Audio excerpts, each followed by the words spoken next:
ready to do some sweeping at the yard today. Garrett Cole will lead the charge. Number 45 has been solid in each of his last 2 outings and hopes that momentum will help him earn his first career win against the Reds. You gotta regatta and you gotta root. Next.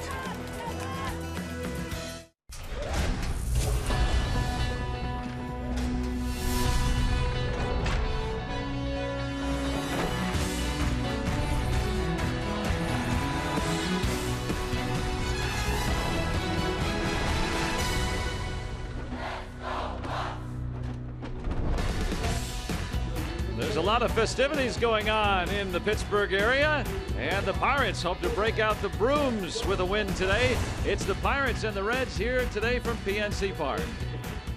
And welcome into the booth. Joe Block along with Bob Walker with you on this Sunday afternoon. And the Pirates, after winning the first 2 games of this series, look to keep it going. And the guy that has been really consistent for them on the mound this year has been Garrett Cole. Yeah, he certainly has. And if you're going for a sweep, there's no one new rather put out there on the field pitching for you than Garrett Cole. He really, last couple of starts, has been throwing the ball very hard. Great velocities, getting those strikeouts. And the one thing I would like to see him, and we'll get into this as the game goes on today, be a little more efficient with his pitches. I think that's going to be a key for him. It's going to be a warm afternoon. He was very good in his complete game in that way, and Starling Marte has been very good no matter where he's been in the starting lineup. He can do everything that you want from an offensive player. He's got the speed, he can steal the bases, he's got power, he can give you the extra base hits, he'll get you the infield hits, and he has been red hot of late. I think today he's going to have a big part of this one. And for the Reds, if they do have a chance to take a game out of this series, Brandon Phillips, even though he's 35 years old, he's looking like his younger self in this series. When's this guy going to retire? Because we've seen enough of him. I mean, he just tortured us over the years, and even though he's getting up there now a little bit, he's still doing it and showing he's still got some pop in the bat. 2 home runs last night, came into the game with just 6 for the whole year. So there's a lot left in the tank for Brandon Phillips. That'll be a challenge today, no doubt, for the Pirates, who'll look to complete the 3-game sweep here at home and make a splash with the regatta in town here. The Pirates also having some fun. Pirates and the Reds here this afternoon from PNC Park. Up next here on Root Sports.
the hill for the Buccos here this afternoon. They're going for the sweep. Wearing the 1979 throwbacks. Looking good out there today. I love this look this year. Of the Sunday uniforms that we've had, this is definitely my favorite. Pillbox style caps, bright yellow tops, those black pants. You don't see guys wearing black pants very often, huh? No, not anymore, unless they're at some kind of event at night, you know. With a Wedding, sport maybe? coat on or something. No coat needed today. Warm afternoon here on the banks of the Allegheny. And it has been a very festive area. The people, of course, enjoying the river, but also. I would want a little higher sides on my boat than that. Yeah. I don't know if that counts as a boat. Well, good food out on the bridge. That place is packed. Zach went out there, got some ribs earlier. They look good. Yeah, lots going on around here, and the Pirates a central piece of that. Going for 3 in a row against these Reds, and Billy Hamilton will start the Cincinnati order. It's brought to you by Honda and the Cozart and Votto ahead of the All-Star Duvall. Brandon Phillips, though, the offensive story of the series with a couple of home runs. The rookie Schebler with Suarez Cabrera, one-time Pirate, and then Dan Straley hitless in his career. Take a look at Cole's Hyundai numbers, and if you look at his games, just 16. He's had a couple minor issues this year where he's had to spend some time on the disabled list, but other than that, it's pretty much where you expect him to be every year. ERA in the 2s, and of course he just about always has a good strikeout to walk ratio. Nice command of his pitches. And always that good velocity right off the bat. Yeah, he will have that. He's had a real good fastball last couple of games. He's been able to push it up into those upper 90s at times when he wants to.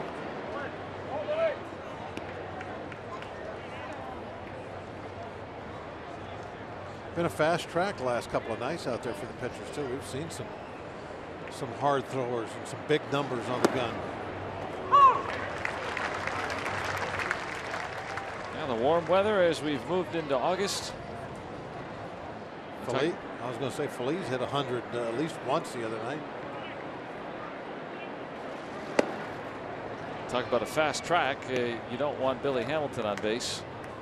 No, you don't. If he gets on base, make him hit his way on there. You don't want to mess around with walking. Go after him on this 2-2 pitch. Fielding Culberth, the crew chief, there at second today. Manny Gonzalez calling the balls and strikes. 3-2 on Billy Hamilton. Going 3 balls on somebody like Hamilton always, made me a little nervous. I'd rather give in to him, make him hit a good pitch. Say 2-2. There you go. No, and he draws the leadoff walk. That's what can happen if you allow it to go to 3 balls and you miss just by a little bit. You don't get a call on a check swing, and now there he is at first base. See, that was a strike, but you didn't get the call. Wow, you might have been able to get a strike both ways. Yeah, but if you never get to 3 balls, that doesn't happen. And with Hamilton, the base on balls could become a double. 39 steals and only been thrown out 5 times. He's running on the first pitch. Fryer tested immediately, and Hamilton has number 40. Well,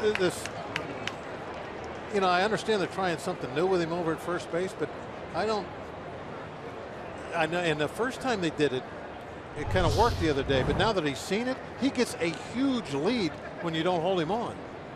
Yeah, Jaso playing kind of with him at first base. But now that bothered him that first time he was out there. He didn't run for a few pitches, but now that he's seen it, you're just giving him an extra 3 feet. He's the last guy you want to give an extra 3 feet to. You know what I mean? Yeah. He doesn't even need to get a good jump then. Harrison's going to come out, have a word with Cole. John Jaso said that it was a little awkward, made it a little tougher to tag him on a throw over, but it did seem to slow him down. But yeah, for that one time. That one time. Yeah, and something to shake things up with. He didn't know. He kept thinking, oh, they're trying to trick me here. So something's going to, I haven't seen this before. Yeah, but then he ended up stealing the base anyway. And so now this time he gets on there And he's like, well, I know what they're trying to do. I'm not even going to wait. I'm just going to run first pitch this time. And he steals it easy. So 2 strikes on Cozart, who owns a 14-game hitting streak. Hamilton still can run, try to take third. Not the situation for it, but when you have his kind of speed, sometimes there are exceptions. Well, with the premier base stealers, I mean, they're a little different. You got to watch them no matter what's going on. Those guys will take it on you. He knows all the time. Shoes even say it. Well, you can. I mean, look where J-Hay is. He's almost holding him out like a first baseman. It's going to keep him right where he's at.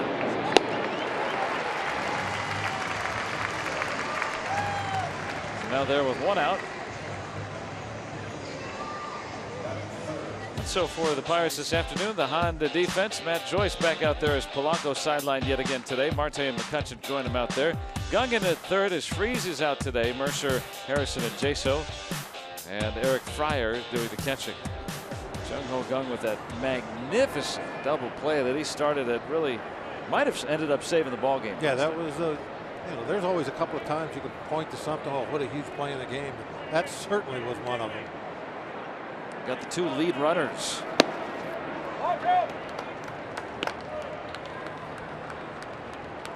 And Ivan Nova, last night's winning pitcher.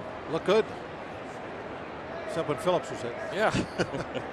Gave up a couple home runs to Phillips. Otherwise, overall, 3 runs in 7 innings. Now Joey Votto with Hamilton at second. Look at Mercer. Hamilton's running. And he's in so easily. He is the fastest guy in the game. Mercer was closer to second base than Jaso was to first when they were holding him on.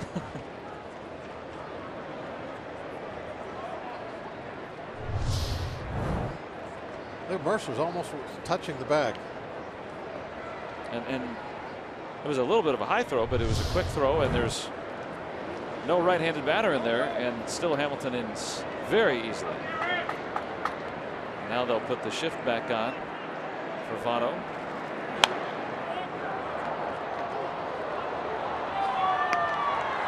Now you see those velocity numbers jump up a little bit as Cole badly wants a strikeout. Cole and Votto have had some battles before. Votto's been baseball's hottest hitter since the All-Star break. 449.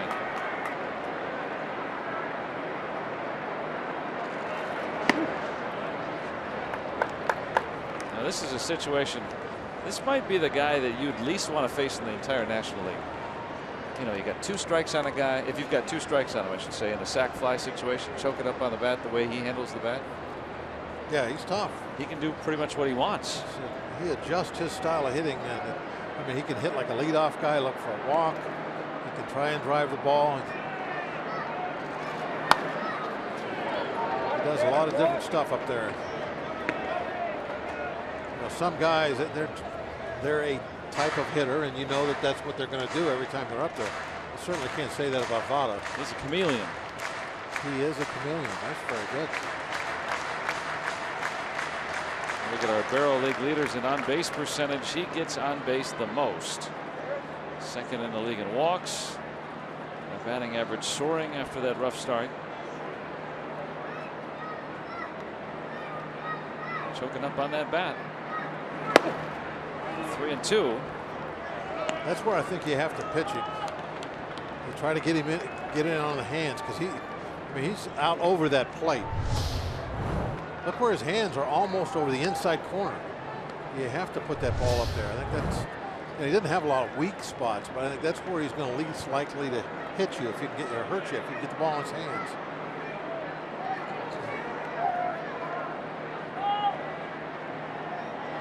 Two. 97 from Cole.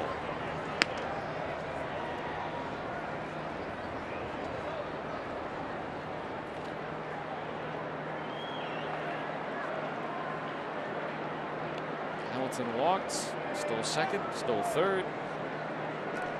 Pitch number 8 in this at bat coming up.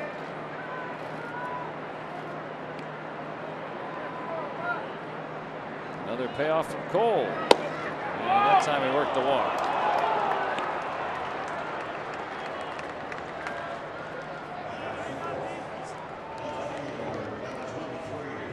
Take a look at our Rivers Casino tips to win Cole watch pitch count. The start he had, we had the complete game. He was just amazing with that pitch count. Threw the pitch to contact, a lot of soft contact. And then the other night in Atlanta, still threw the ball well, but man, it got away from him in a hurry. Only went 5 innings because of that pitch count. And then the cuts, keep it right. Boy, last night, didn't he hit a couple of hard balls out to right field? He really looked good at the plate. I'd like to see him doing some more of that. Votto will run if the right circumstance comes about. Now the all-star for the Reds, Adam Duvall, big slugger, his first full season. Can be doubled up.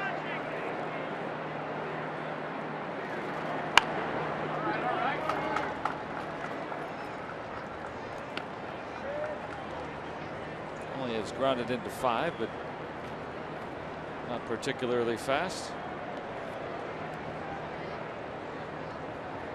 One man who is, though, Billy Hamilton at third. Stolen a pair of bases in this inning. Votto worked the walk. Might he try to stay out of a double play situation? He's running. Now Cole ahead 0-2. Votto has to go back. Votto might be daring us to throw down. Yeah, you do two things, right? Well, if you throw to second base, you're going to have to make a perfect return throw to the plate to get Hamilton. Fire got caught on the backswing.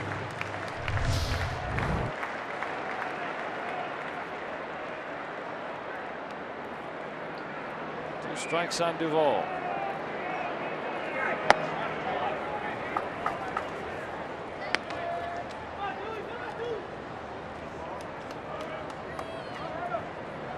Pitch counted 20 here in the first inning. He had 20 pitches in the first inning of that complete game, too. Yes, he did, right at exactly 20. But certainly can't keep doing this every inning. That is going to stay fair. And you're only going to get one there. Maybe another. No, Hamilton is in. Good throw might have gotten him, but instead Cincinnati's up 1-0. Well, this was a run that was manufactured by Hamilton. The walk, he steals 2 bases, and then for me, that's a steal of home. He takes off on a throw over to first base, just like you would take off on a pitcher going home. And that's what that is. And I know it's not that on the stat sheet, but in my mind, he uses his speed right here to steal home. And no one else is going to do that. No. Everyone else stands there with their foot on the back because the third baseman has the ball. He just waited. As soon as he saw him commit, he took off. 5-3 put out and an RBI for Duvall. And now a base hit from Brandon Phillips. And he is safe in standing. Wow. Votto didn't slide and was almost tagged out. I didn't think he was going to make it. Like he was running out of gas.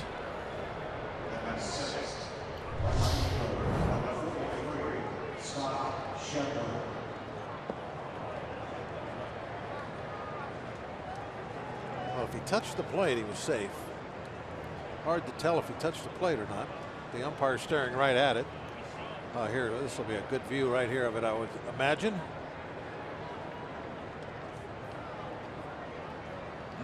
Wow. I don't know. Pirates are still considering challenging. I don't know. This is such a close play. Clint Hurdle making his way out to talk with Manny Gonzalez, the home plate umpire. Would you consider reviewing this without a challenge? Guess so. Or at least they'll talk it over. No, No, they're going to take a look and see. Now, I don't know. Did he touch the plate? This was the question. Did he touch the plate? Yeah, it looks like there he did, and I mean by a spike. Yeah, I think he did. In that view there, it looks like he did. What an awkward finish by Votto. Yeah, I don't know why he didn't. I think what he was going to do was slide and reach back with his hand and then change his mind.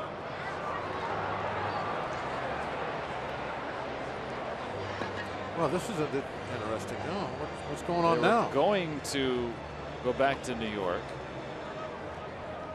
Now they're going to talk. Field and Culbreth, the crew chief. And they're going to say, no, we do not want to grant a crew chief review here. That was bizarre. They went. Did they put on the headset? Did they ever actually put the headset on? They didn't. They started to get close to there. They brought out the stuff. Wow, what is going on? And so that Manning.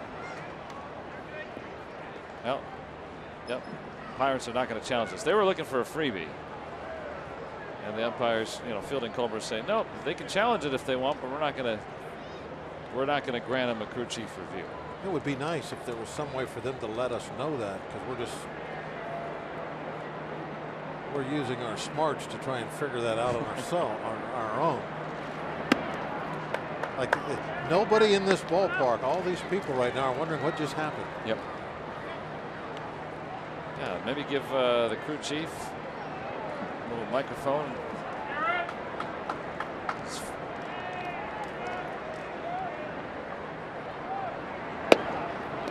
It's 2-0 on Scott Schebler. So Brandon Phillips again with a big hit, a 2-out RBI single. Even though he's moved to second on that throw. Now, replay continuing to evolve. Try to improve it every year. That would be an improvement, I think. Let's understand what's happening. Sometimes we don't know. Right now, I mean, I think what you're describing is probably what happened, but I would like to hear from those guys. Yeah. To know that is what happened. They announced in here that that we had asked for a review, and which they doesn't look like that's what really happened, but we don't know that. If the Pirates asked for a challenge, it would have been granted. Well, it was really odd that they would go and put the headset on. I think Field and Culbreth, the crew chief, stepped in, but again, here's the 3-1. Full on Schebler. Now the Pirates can challenge anything they want, but if that call does not get overturned, then they lose their challenge for the rest of the game, and they can go to crew chief review later on. Pitch count's getting up there close to 30 now. Number 28 on the way. Did not want to see this. Now the Reds have already stolen an inning from Cole. 28 pitch first. They score a pair. Now the Pirates get their chance here in the bottom of the first.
benefit from a couple of walks in that top half. Well, here's the round 4 lineup for Glenn Hurdle's Pirates this afternoon. Josh Harrison atop that order with Starling Marte to follow. Andrew McCutchen batting in the 3 spot with Joyce still filling in for Polanco. Gung filling in for Freeze. Jaso Mercer, Eric Fryer the catcher, and then Garrett Cole.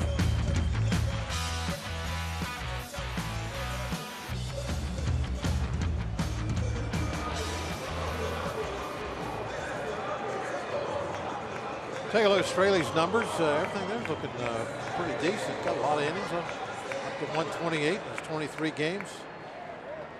Over 100 strikeouts, and the opponent batting average is only 208 versus Straley. Not a hard thrower.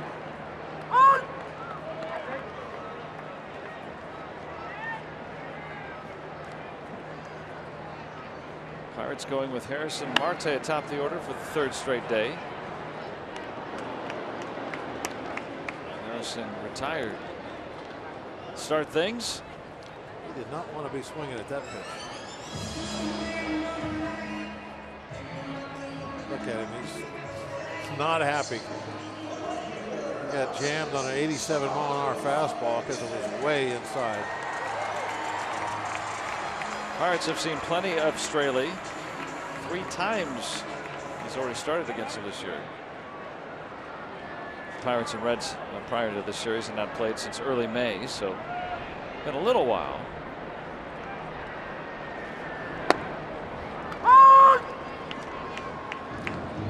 Is that a called strike? Couldn't hear. Manny Gonzalez with the pipes right there. Be one of the 3 tenors. Or maybe, just maybe, it's Enrico Palazzo. Possibility. No, that's Manny Gonzalez. I just had to make sure that was quite the call.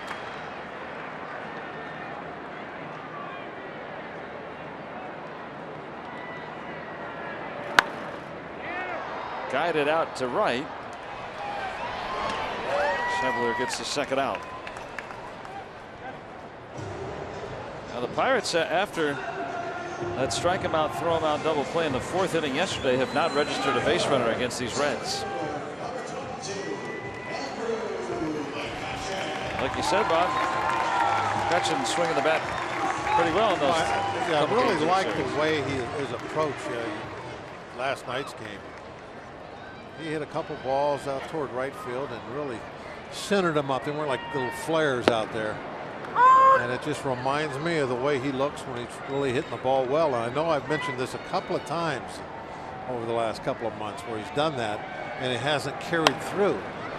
Hopefully this afternoon maybe it will. Straley stymies the Buccos in the 1st. Through an inning, Cincinnati leads 2-0.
Move to the second inning. David Freese out in the starting lineup today, and last night hit with a Homer Bailey offering. As we look at our Allegheny Health Network injury update, he did stay in the game, play 3 more innings in the field after that, but had to leave the ball game in the 7th, and a lot of swelling there in that elbow. No padding. Stung him. Eugenio Suarez, the number 7 hitter for Cincinnati on Kids Day. He'll be going back to school soon. No, they don't want you to bring that up right now. Yeah, I know. It's another month they have all August left.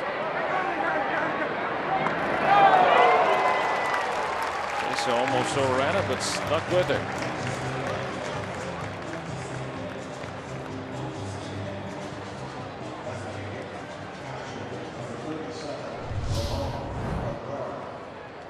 It was up there ways. A little adjustment there at the end. That's that big glove, though. Yeah, from his days being a catcher, he knows how to retire those. Been a tougher catch with a catcher's glove, reaching back like that. Yeah. Ramon Cabrera getting his first start of the series. A pinch hit, base hit, I think, game 1, didn't it? Came up. That's the only time we've seen him. Was in the Pirates system originally, and then also re-signed for part of the 14 season. And we made the big league Pirates.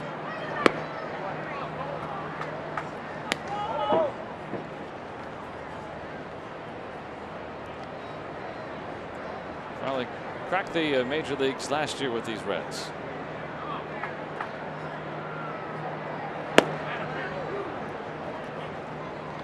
Garrett Cole has walked a pair already, behind 3-1 on the number 8 hitting Cabrera.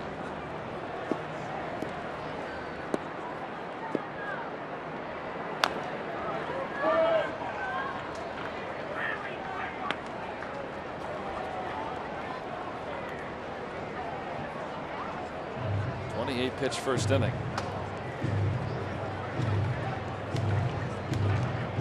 Warm afternoon. Next one. If you can get a couple innings where, you know, maybe 8, 9 pitch innings, you can kind of get that first inning back a little bit. Nice play by Harrison.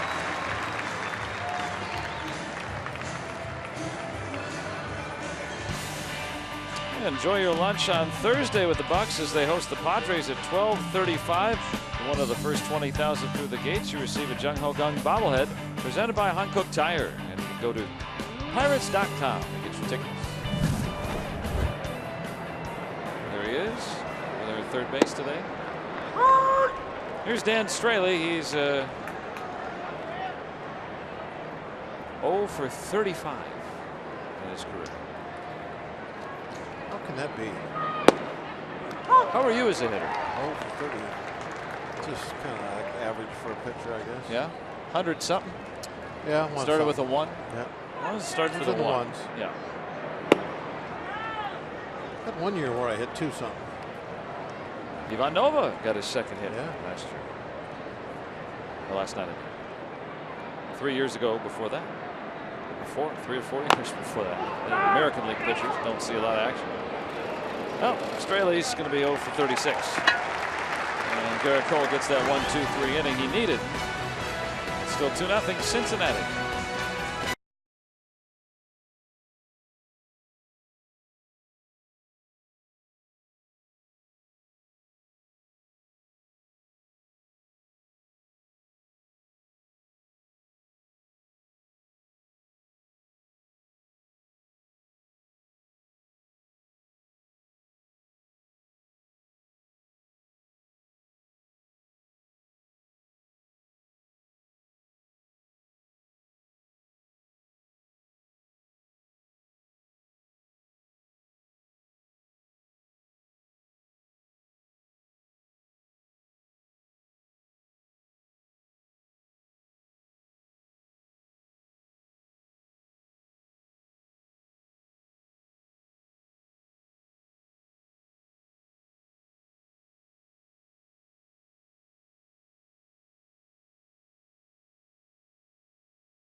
After postgame for the latest Inside Pirates baseball, see Sean Rodriguez swinging, and you can hear Matt Joyce mic'd up for a golf outing and much more. Inside Pirates baseball presented by Allegheny Health Network today after postgame on Root Sports.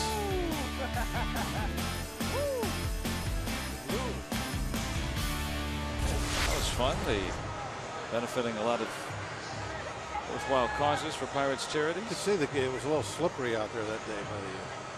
Rained half the day. Yeah. Here's Matt Joyce. Matt had a little sliding around incident there, it looks like.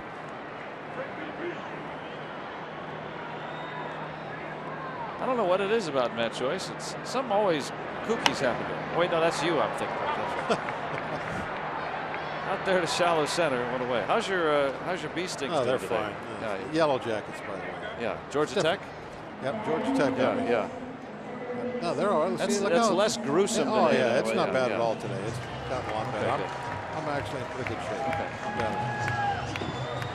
That's what happens when you cut your lawn. I let my wife do it. Let her get stung. Only once. She only got stung once this year. So she likes to do the lawn, so I let her do it. I take care of it in the fall. She does a way better job. There's Jung Ho Gung.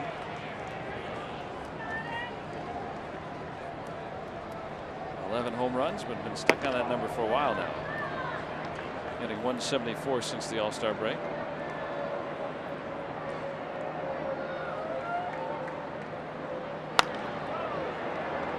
Definitely has been in a pretty prolonged slump. But if you're not hitting for a spell, you also get a glove to work with. And help out in different ways. That situation in the 8th yesterday, first and second, nobody out in a 2-run game. Started that double play that really ended a major threat from Cincinnati, and that was it for them. They folded up after that. And I see a year ago at this time, that averaged much higher. He was really hitting for some power after he came off the DL. Was red hot to start.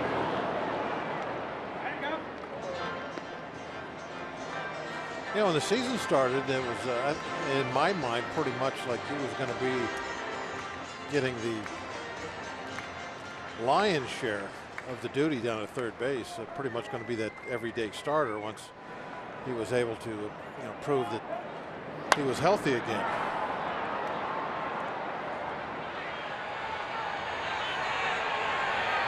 But that really hasn't happened. So 5 up and 5 down for the Pirates. Got to go back to the 4th inning yesterday, last time that they had a base runner against the Reds. And they quickly collected 9 hits, 8 of those off Homer Bailey. Josh Smith came on in relief. The first 2 men reached, and then after that, we haven't seen anything. 19 in a row sent down. Definitely it wasn't the Homer Bailey we're used to seeing here at this ballpark. Yeah, coming off the Tommy John surgery, second start, it's going to be inconsistent probably the rest of the year for him. Rebuilding that arm strength. Yeah, that's it took him about 14-15 months to come back, and then you've got to rebuild the arm strength. So it's really almost a 2-year thing before you're really right again. John Jaso, the hitter, and I think they've got a scouting report on it.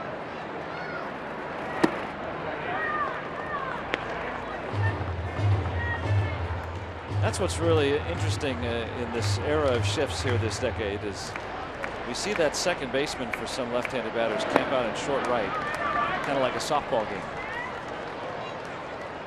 And hey, it works in softball. Well, you used to see those guys play out there in the old days with the AstroTurf. Without the shift, they would move well out in the right field with slower runners. So sends it to center, and 6 up and 6 down for Dan Straley. And Cincinnati with 2 first-inning runs still on top.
Board reads 2-0 Reds here at PNC Park. I'm Robbie. It's Mikowski. Every time Josh Harrison puts a uniform on, we know he's a busy guy. He's making plays on defense. He's stealing bases. He's trying to bunt. He's doing all kinds of stuff. But today, after the game, he's going to be a busy man as well, as he's having one of his annual charity events. The Blessings in a Backpack event will be held tonight. He and his wife Brittany are going to head across the bridge into Eddie Merlot's downtown. The Blessings in a Backpack charity sends kids home from school with a backpack full of food so they do not go hungry. And Josh told me before the game, attendance is better, test scores are better, and therefore grades are better. It's been proven when these kids don't go hungry, they prove to be better students in school, which provides obviously a better setup for their future. So props go to Brittany and Josh Harrison for their partaking in the Blessings in a Backpack Foundation, Joe. Thank you, Robbie. And a ground rule double here for Billy Hamilton. It's probably good. He probably would have scored on that. Joe, you'll be there tonight also. Yes, looking forward to that. And you know, yeah, it's it's like a great charity. A worthy cause to think about. You know, not everybody is as fortunate as we are, and you know, just try to, especially kids. You think about if a kid has to go to school hungry, it breaks your heart, and so it gives you an opportunity to just try to help out a few folks here and there. And Josh Harrison with a big heart, and his wife Brittany, looking forward to helping them out any way I can tonight with that. Oh, good quick tack. Thought they might have it. Man, closer, but a third steal for Billy Hamilton, and Clint Hurdle may want to review this. Well, they're going to look at it back in the clubhouse. But that throw actually beat him. He got the oven mitt to the back corner. That's a good slide. See him going to that back edge. He knows it's going to be close, so he couldn't go straight to the back. By just putting that hand in there, there's nothing to attack. You got to get the hand, or nothing else there. 2 strikes on Cozart. Those oven mitts are popular nowadays, aren't they? Yeah, more and more guys. So many guys were getting hurt. Jamming fingers. Now 3 steals in a game, you go, wow, that's a lot. Well, Hamilton has done that 11 times now in his career. Those are down on strikes. How many stolen bases did he have that 1 year in the minor leagues? Like 170? 155, if that might be a couple off. And that's just short. Minor league seasons are about, what, 140 games? Yeah, 155 in 2012. That was an A ball and then double A. He's stolen as many as 5 in a big league game. I mean, he is just incredible when it comes to thievery of those bases. I watched him play his first full year in Billings, Montana. I was the announcer that year, and he was a second baseman at that time. And he was recruited to be a wide receiver at Mississippi State, and you can see why. Yeah, I can see he'd have skills in that area. But he's hitting enough now to just to justify that. That was always the question: was he going to hit enough? Otis Nixon, you know, these guys. Yeah, I guess the break even is like, around 240, something like that. If he can do that, well, now he's a threat. If he's going to hit like maybe 210, then he's not going to get on enough to where the speed really going to make a difference to the club. The old adage is you can't steal first. 1 and 2 on Votto. Some real good defensive players where you would talk about those same things. It's like, especially it seems like shortstops. It's like guy's a wizard with the glove. Is he going to be able to hit enough to stay in that lineup, though? Mark Belanger comes to mind for the Orioles. With the coal train from Altoona. I literally saw a coal train yesterday across the river. It was carrying coal. And I thought, well, that'll be fun tomorrow. 1 and 2 on Votto. Walked back to the first. The same kind of scenario. Fell behind, fouled a bunch of balls off. Cole trying to get that strikeout with Hamilton on. End up walking him. On 8 pitches. Pitch number 5 there. And Votto leads the league in on-base percentage, so literally he is the toughest out in the National League, if you want to use the numbers. But figuratively, he's the toughest out because he can do a lot. Like you said last time he came up, he's weird, not though, typecast as one. Early in the year, he couldn't buy a hit. Yeah, that was the biggest slump of his career. It's going to be plenty deep enough for Hamilton. Morning try. Hamilton in easily, a sac fly for Votto. Reds up 3-0. 55th run batted in. So another stolen base from Hamilton sets up another chance for him to score.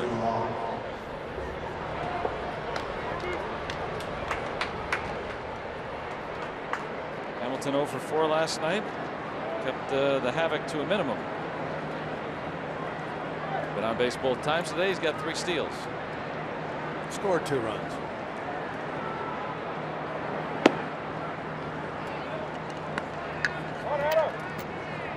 Adam Duvall with the bases clear, 2 away.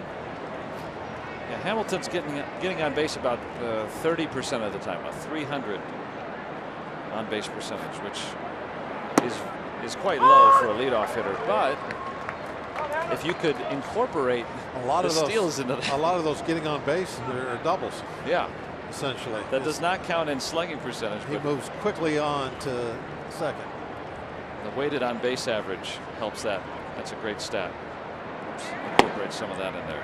Not the days where guys were stealing 80, 90, 100 bases. Why do you think that isn't the case anymore? Are pitchers quicker to home? Is the added velocity there? Less drive to run? Turf? What's the difference? Probably a little everything you said. Now that kind of combine things together. I don't think we've devolved as a human beings. I don't think it's looked at as a big deal to steal bases like that anymore. You know, I think Mike killed it is the steroid era, home runs. Why steal a base if you're going to hit everybody in the lineup can hit a home run, right? Yeah, that's a good point. Reds had a run. It's 3-0 here in the 3rd.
Lowe's home field advantage, and Jordy Mercer very steady here at PNC Park.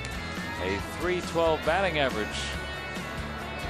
and an OPS over 800. Also faring well since the All-Star break.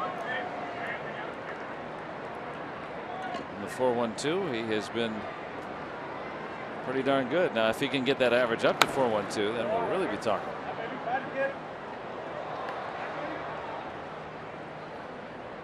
Garrett Cole has permitted 3 Reds runs through the first 3. I'd like to see a .724 slugging percentage out of him also.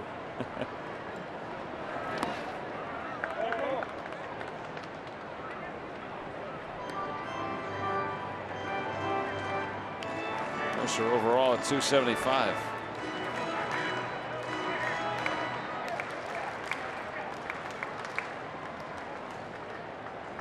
That's his chest there, as he does pretty much before every pitch. Just a reminder of where he's at. He's got a cross underneath there. 92 on that fastball. That's one of the better velocity fastballs you see from Straley. His average velocity on his fastball was about 89. He's getting ahead of hitters early. He is doing it with command, throwing the ball where he wants to, changing some speeds.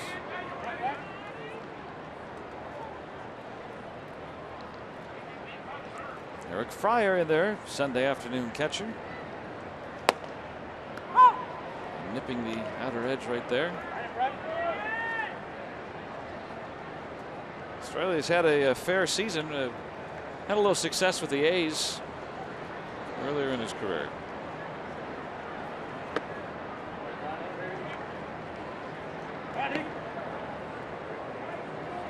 When Bartolo Colon was suspended, he began the season in rotation 3 years ago with Oakland. And then Brett Anderson was injured. He ended up pitching in the postseason that year.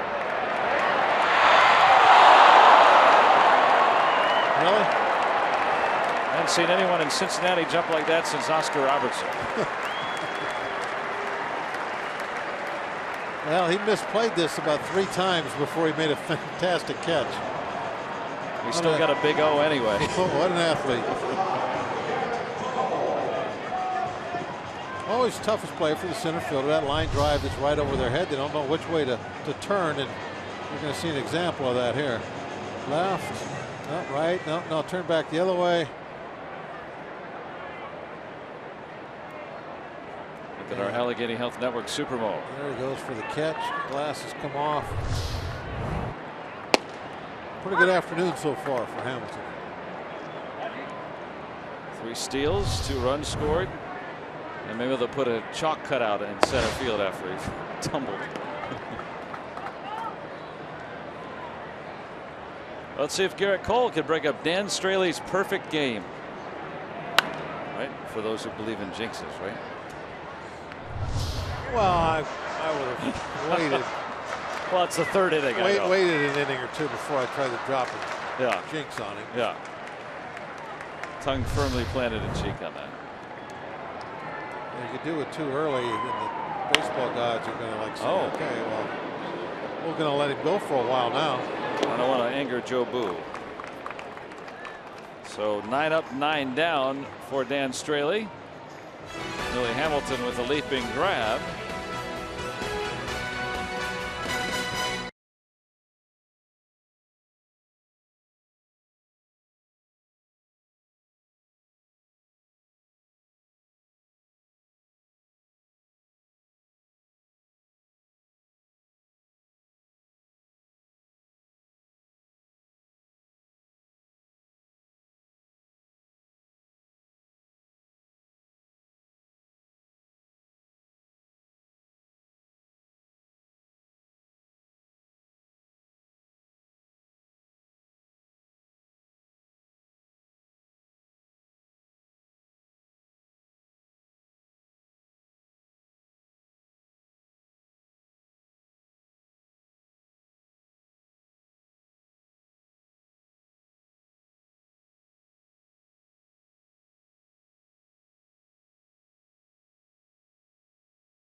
On Root Sports is brought to you by Allegheny Health Network, Health for All, and by Day Automotive.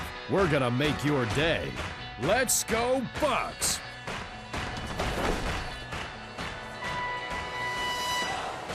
Hey, where else we want to be here on a Sunday afternoon? 3-0 Reds.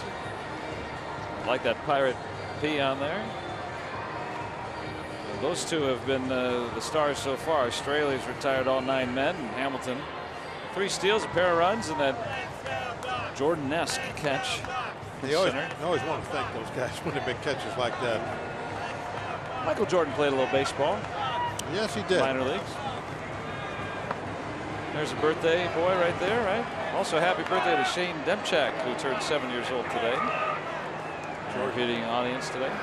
Played a little White Sox baseball. Down for the AA team in Birmingham. We got to see him. That was back when the White Sox were in Sarasota, so we got to see some spring training action. Mr. Jordan, not the best hitter you've ever seen go to the plate. 202 career average. He's got a little hairy when he was out there. Birthday to Pappy as well. Take Pappy to the ball game. That's nice. He'll buy you some cotton candy.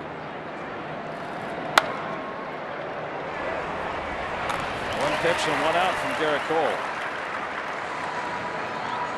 Been very easy to do with Brandon Phillips up there in this series.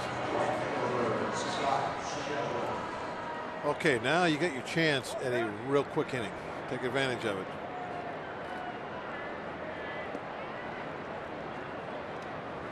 Pound the strike zone. Hope these guys put the ball in play early every time. Schebler's 0 for 8 in the series with 4 strikeouts.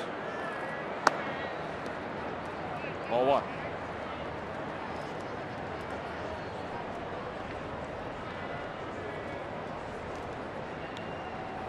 A single-digit inning in pitches. Try and get that back in shape. He did that with regularity in that complete game effort.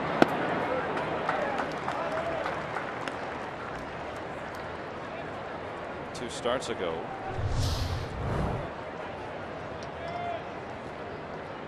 Like that location. Change up maybe. Not a lot of break to it. Right back in the zone. Yeah, Cole in that complete game effort had innings where he threw a 6-pitch inning. He had a 7-pitch inning. He had 9 and 8.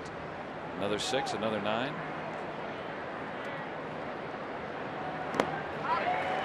Schebler down for the 5th time on strikes in this series.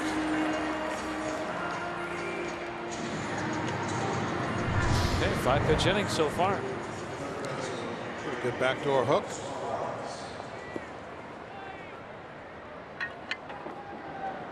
Look at that ball. You can tell how, as it's coming in, it appears to, it's going to be about letter high, and then it just starts dropping to the ground.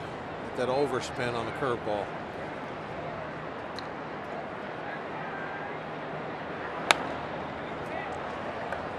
Suarez popped out foul to Jaso back in the 2nd.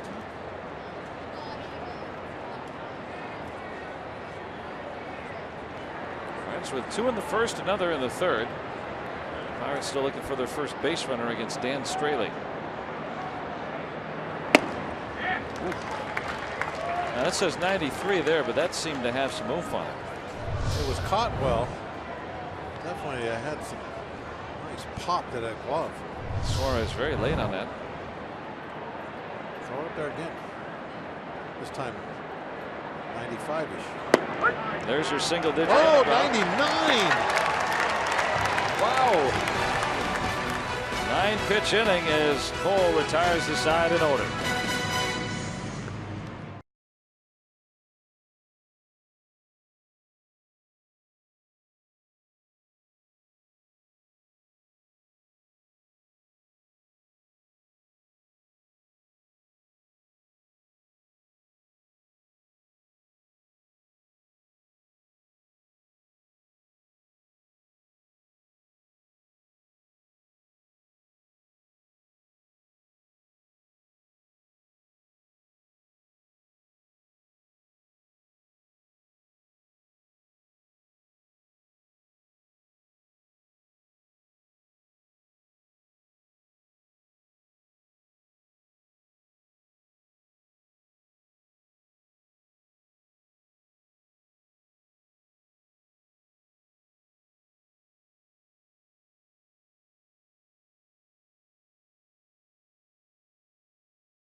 It's time for the Toyota RAV 4th inning.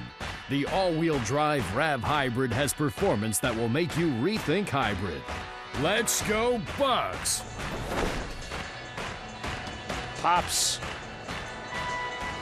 And when you see those uniforms the Pirates are wearing today, you know, you think about those great teams, and Willie Stargell, of course, fathering that outfit in that 79 season. He was the guy. He was the guy that everybody looked to toward the end of his career. Idol of many. Yeah, he was quite a leader, that's for sure. In that leadership role for a number of years. How he got called Pops. There you see Pops Plaza. I don't know if they have any chicken on the hill in there. Ooh.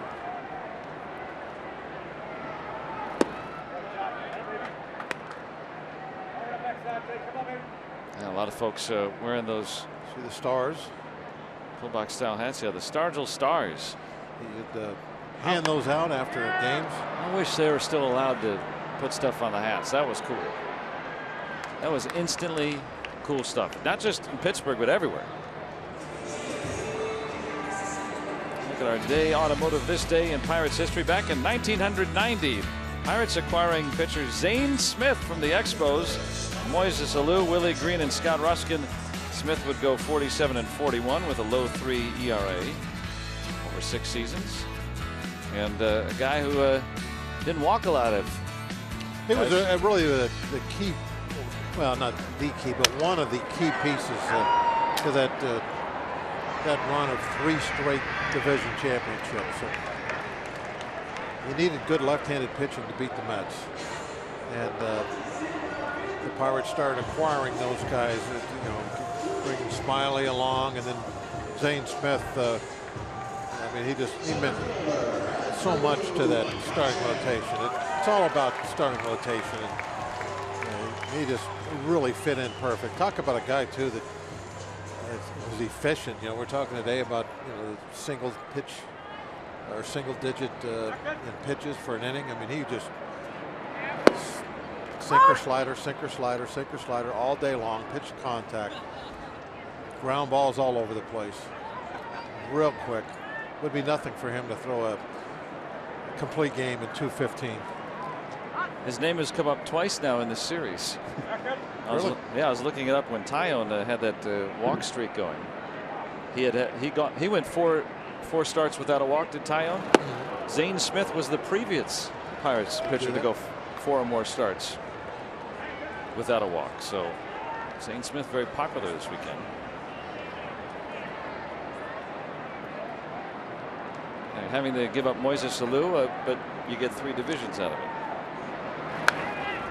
And of course, those are prospects at that time. Yeah, you don't know. You're giving a minor league prospect. Now, Moises Alou turned out to be great, so okay, but you got something really good in return. Both teams made out. Everybody wins. But Moises Alou could have turned out to, be, somebody that Willie Green or Scott Ruskin. Yeah. So 12 up and 12 down for Dan Straley. Pirates still trying to get on base.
Coverage of baseball. A lot going on today. A-Rod announcing that he will retire on Friday and join the Yankees front office as a special advisor. Ichiro, one shy of being 3,000 hit club, and tying Clemente on that all-time hit list, and Ken Griffey Jr. having his number 24 retired last night at Safeco. How about Griffey and A-Rod and Ichiro? In fact, that nucleus that played together in Seattle, the greatest regular season team in probably in the last half century, maybe more. Didn't go to the promised land in the postseason though. But imagine having those three guys all on the same team. Yeah, they had some different eras, of course, but pretty good players up there. The big unit. Randy Johnson was he there at the same time Ichiro was, or not?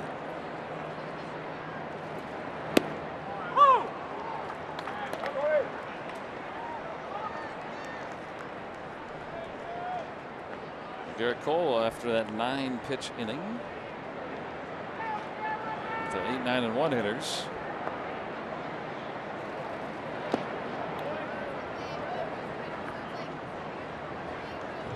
Doesn't matter what Garrett Cole's doing today. Dan Straley isn't allowed a base runner. Well, you can't worry about that when you're on the pitching side of things. You got to just keep doing what you do and hope the hitters can take care of the rest. 1 out. Not bad for 4 pitches.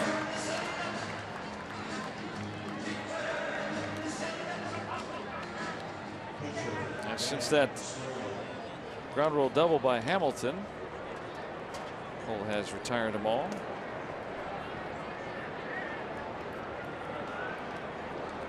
Dan Straley 0 for 36 gets to swing the bat again. You think after 36 at bats he wants that opportunity, or he's hoping that he's coming up with a man on that he can sacrifice? I would hope that he would want that opportunity.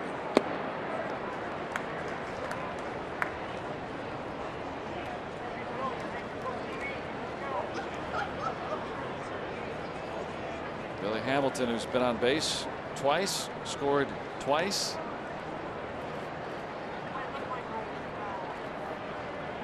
Here's an interesting strategy. I don't really believe this, but if you want to slow Billy Hamilton down, walk the pitcher. Yeah.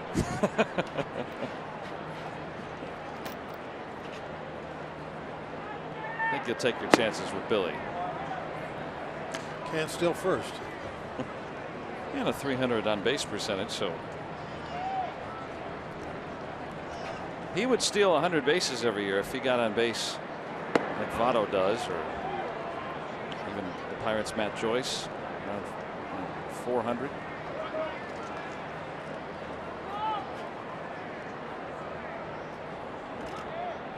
He might steal 100 bases someday. He could just get on base at 300. But I can see it happening. Why not? He's got the most speed. He's not even leading the league though in steals until today, after that 3-steal output. The VR of the Brewers started the day in the lead. So a leadoff walk to start the game. I'll take second. He was being held on at second.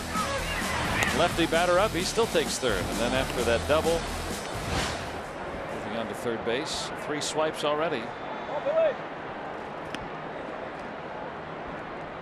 The kid from Mississippi.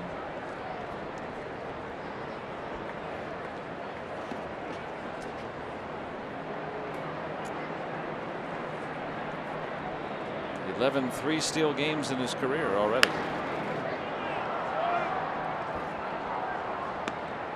And 3 of those against the Pirates.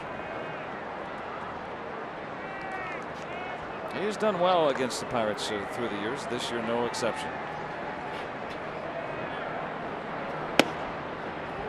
And again, Cole behind him, 2-1.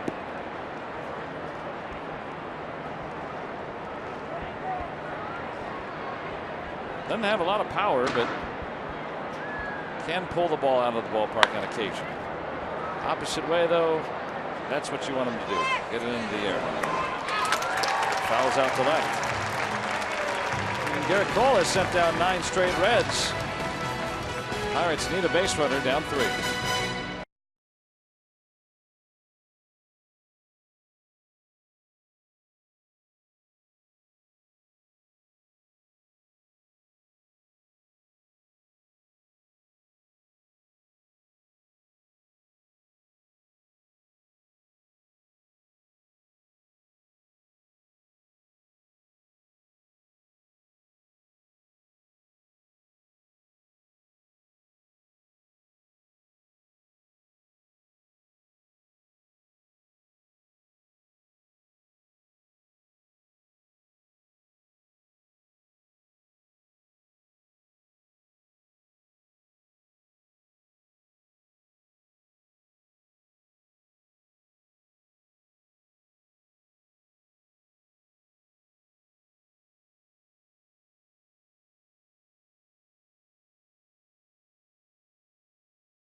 A sunny Sunday here in Pittsburgh. Hey, have you ever wanted to be a major leaguer? Well, now's your chance. You can reserve your spot for a Pirates Fantasy Camp weekend. I'm doing this Bob Walker person.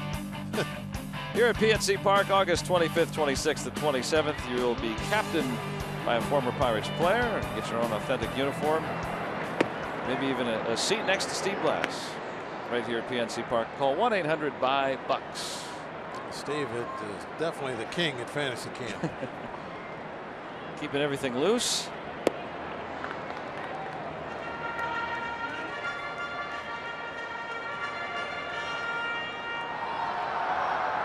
Nice day to be sitting outside watching the ball game.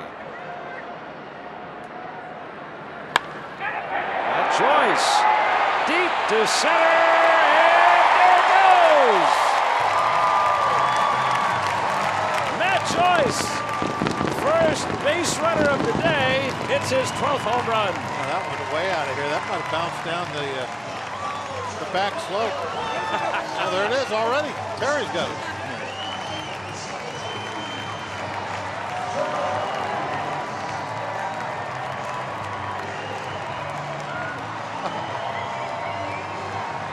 That is a long way from home plate right there. They got out of here and then some. Soaring blast puts the Bucks on the board. It's always the best way to break up a no-no. Take my ball and go home. Great extension. The outside half, it just drove it right to center field. Over everybody's head, over the stands. They say that one estimated at 442 feet. I'm not going to argue with that call.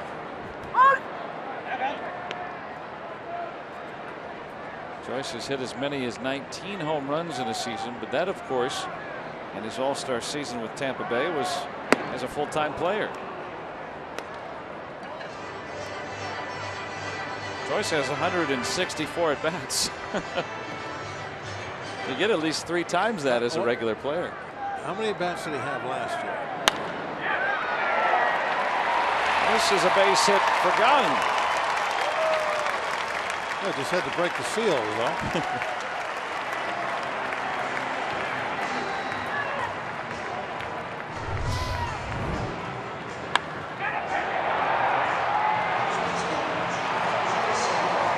Look at that, over everything.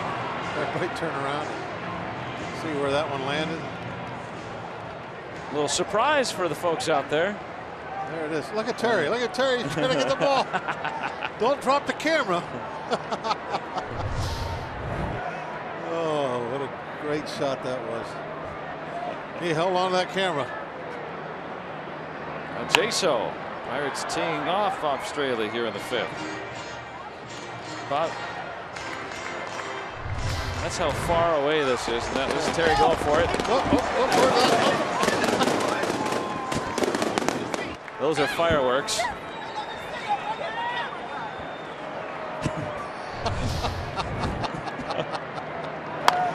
Oh, man. The chaos on a home run ball. That's what it's like to scramble for a ball out there. People diving in at your legs.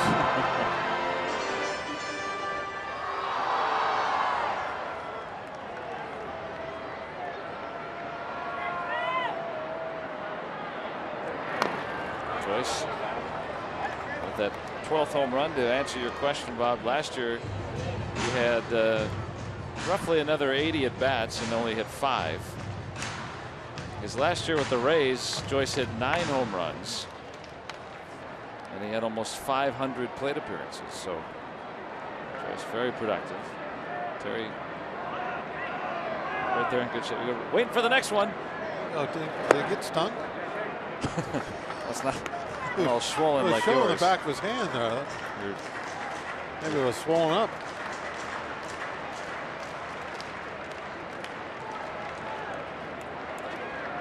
Ball's out of here. How about another home run?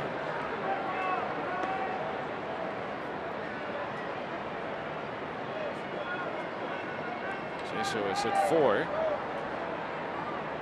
That's about the spot he likes to hit it too.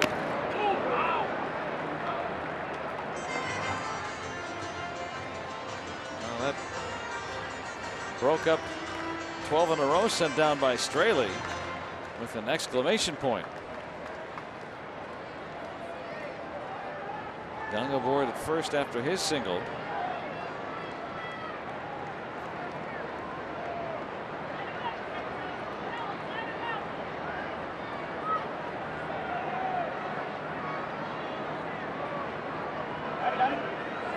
Straley now really not in rhythm.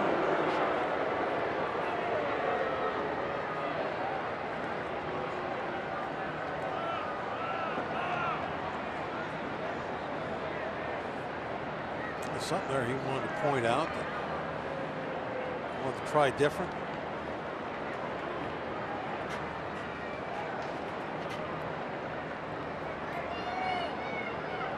Young inches away.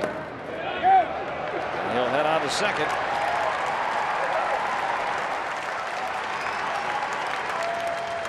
A wild pitch.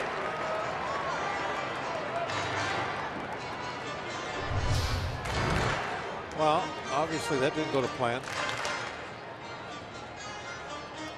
Not the best job at blocking a breaking ball in the dirt that you'll ever see. Wow, all the way from Korea to see Jung Ho Gun. Gun Jung Ho as its surname first. We change it around here. That's how you would know him. In his home country. We probably don't pronounce it all the way right either, but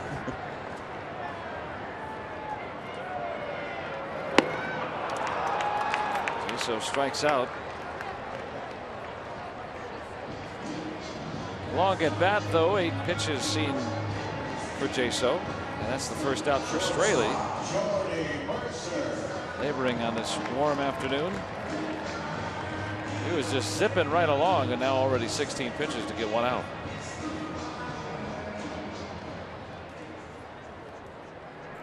He lost that ability to get a double play ball also with that wild pitch that probably should have been blocked. That choice with the leadoff home run. Getting in there with regular playing time with Polanco out with some shoulder discomfort.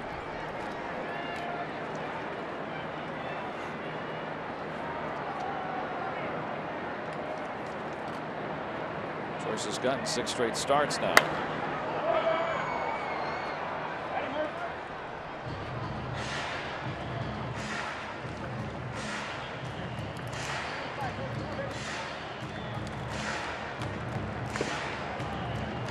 What a gorgeous afternoon. That's a postcard, isn't it? Yep, look at that jet way up there. Contrail.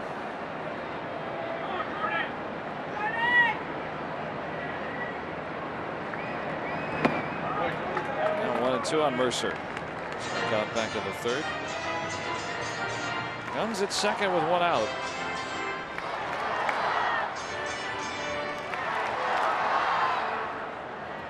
Good day for Mr. Freeze. Better eat them fast. It'll melt.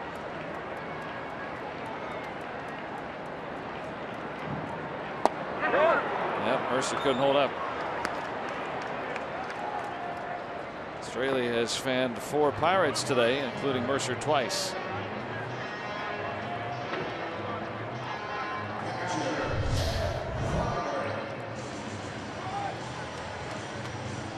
Look at our Allegheny Health Network Supermo. There's the line. Rita's. Yeah, the hot tub of lasagna line is not really really filled today.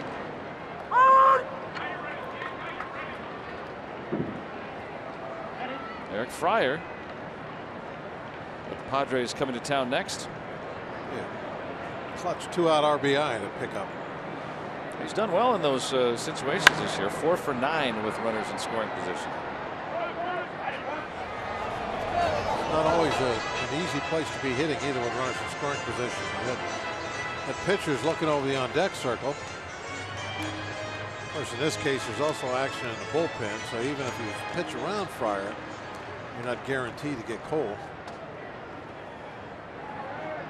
Juan Nicasio starting to toss. Close spot due up to follow, and the Pirates trailing. Advanced by Gung here. The same thing happened to Cole in his last start. Went 5 innings. Had a little room still to go, but the Pirates were trailing in that game to the Braves. The spot ended up not coming up, though. We're thinking of taking him out. Had somebody else on deck. The difference with the National League game, it's not always just simply what the pitcher is doing on the mound, but a game situation.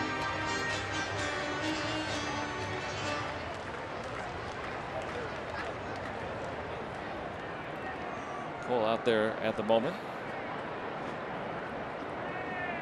Young at 2nd with 2 away. Pirates have a run across on the Joyce home run. Oh no! Let it go!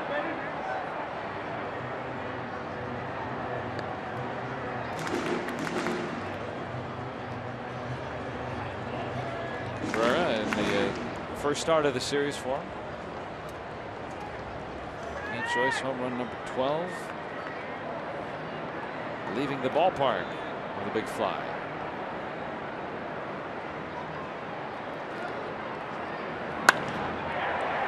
Hit well to right. And Schebler able to haul it in. It looked good off the bat. I didn't think he'd be able to get there, and ended up making it look pretty easy. But the Pirates get a run on the leadoff home run by Matt Joyce. And what a home run it was. Leaving the ballpark with a big fly, and the Pirates on the board.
Pirates baseball on Root Sports is brought to you by the Chevy Colorado and your Western PA Chevy dealers. And by Barrel. Our service centers are now open evenings and weekends. Visit barrelservice.com for more. Let's go Bucks! Matt Joyce, leadoff home run, leaving the ballpark literally. And the Pirates get one back now, 3-1 as we start the 6th.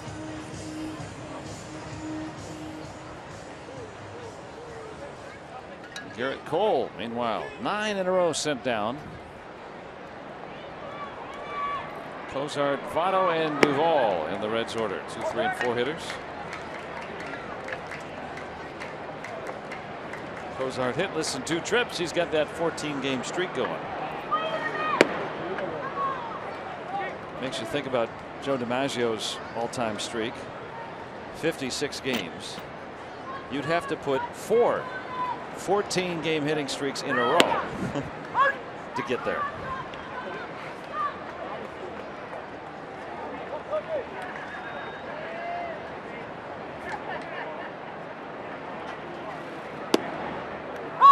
And the degree of difficulty for that is it really is incredible. And for DiMaggio, when he had that streak, Ken Keltner, who was a very good defensive third baseman, made a diving stop on a ball and threw him out. As Cozart now 0 for 3. And then he hit in 16 consecutive games after that, so he was 72 out of 73. Let's look at some Point Park tweets about the Joyce home run. That swing was too sweet, Judge. Matt thought he tattooed that ball. Yeah, had his name on it afterward. And James Kent rejoice. I like his avatar too. That's nice. Clemente on there. On a day that Ichiro may join Clemente on the all-time hit list, 3,000.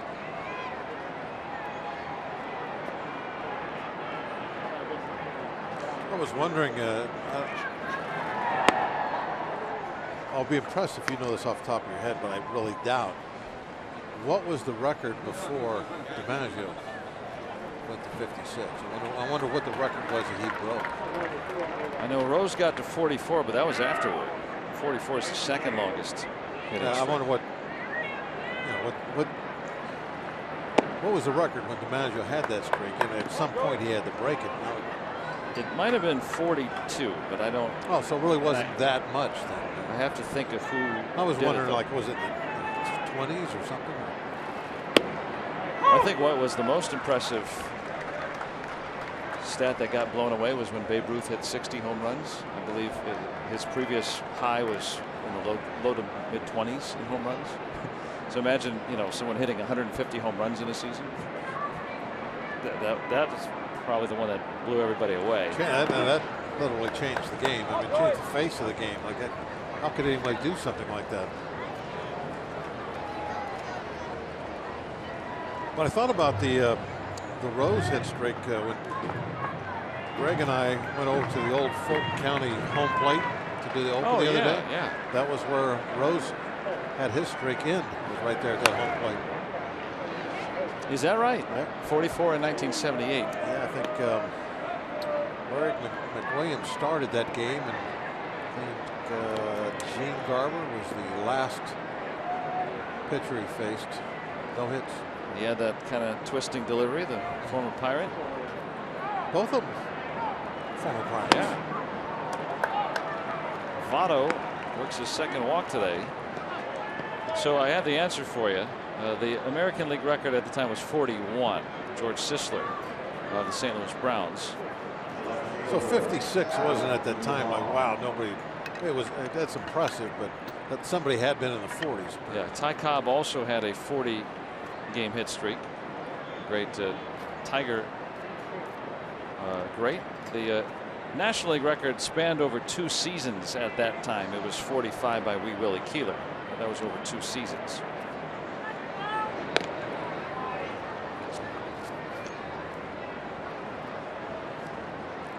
Bullpen will get up now.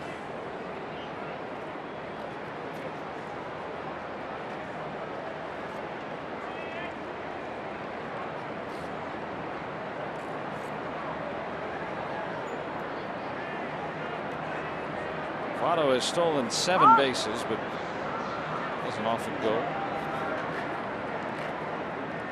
And according to this list that I pulled up, unless I'm mistaken, I was curious to myself, what's the longest Pirates hitting streak? Charlie Grimm spanning 2 seasons, 30 games.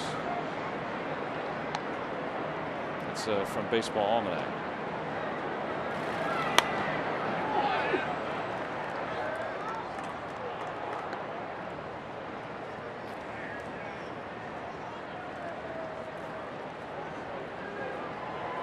Kenny Lofton was here. He had a long one. Can't remember where it ended, but it was up there a ways. I think he got in the upper 20s. We were talking about him getting the record, maybe. It shows you how difficult that is. So there aren't that many that get past that maybe 30 game plateau. Jimmy Rollins having that one that looped over. I think he had 36 in 1 year, and then it got to 38. If you counted the previous year. That's about it. Utley, about 10 years ago, mid-30s. That's it. Hard to get a hit.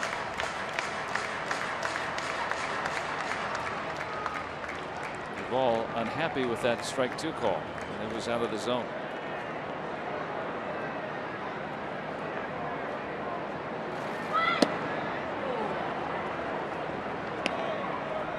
98 from Garrett Cole. Antonio Bastardo, the lefty. Jared Hughes, the righty.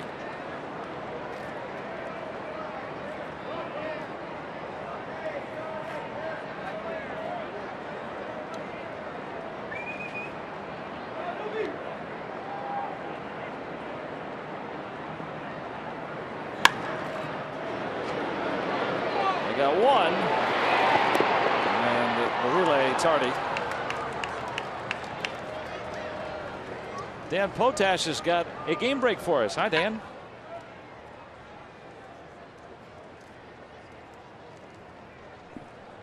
Second baseman, Phillips.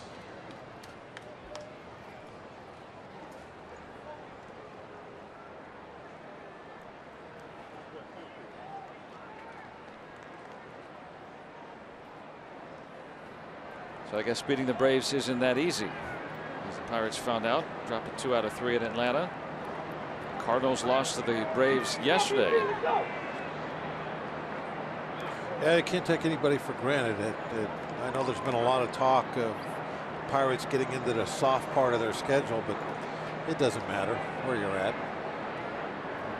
Cardinals also lost 2 out of 3 to these Reds. Anybody can get hot. Get a run of good pitching and a team that you go in thinking, oh, you should beat. They can be as hard to beat as anybody. Yeah, we talked about that stretch. 39 of the final 70 games on the Pirates schedule against teams with losing records, and in that time the Pirates are 8-8. It's never an automatic win. No, there isn't. Now look, the Pirates are going to go out to LA and San Francisco coming up. They've been 2 of the best teams in the National League, and might come back 5-1 on that trip. I don't know.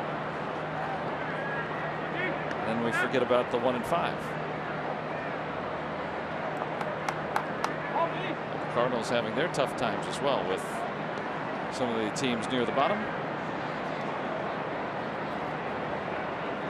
Brandon Phillips today has an RBI single lined out sharply back in the 4th. He did not retire as you requested in our show open today. A-Rod did, though. The Yankees announcing that Friday will be A-Rod's final game. At least until 2018, unless he wants to come back when his contract expires. That is probably unlikely. A couple of retires for the Yankees. Mark Teixeira saying this is his last season. If I'm not mistaken, he's the same age as Phillips, 35. He might be 36. Very productive career for Teixeira. Eventually, everybody wants to see what summer's like.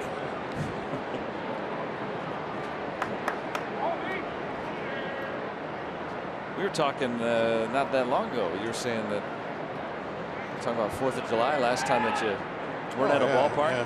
What'd you say, during the bicentennial? Yeah, 1976. The last one.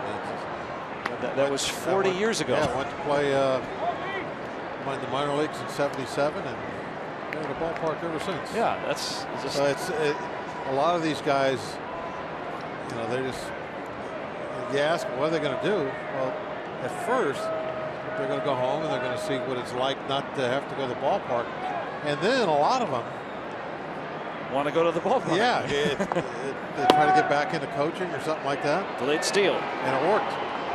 Adam Duvall in with stolen base number 3.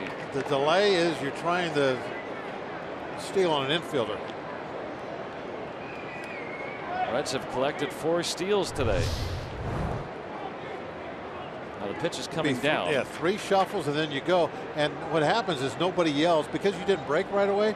Nobody yells, there he goes. Fire double clutching 2. So then hopefully what you're thinking as a runner is now it becomes a foot race between you and whoever's supposed to cover the bag. Softly hit. Could be trouble. Joyce can't get there. Duvall will score. Phillips drives in another. It's 4-1 Cincinnati. The delay steal really hurts. The Reds have stolen their way to all of these runs today.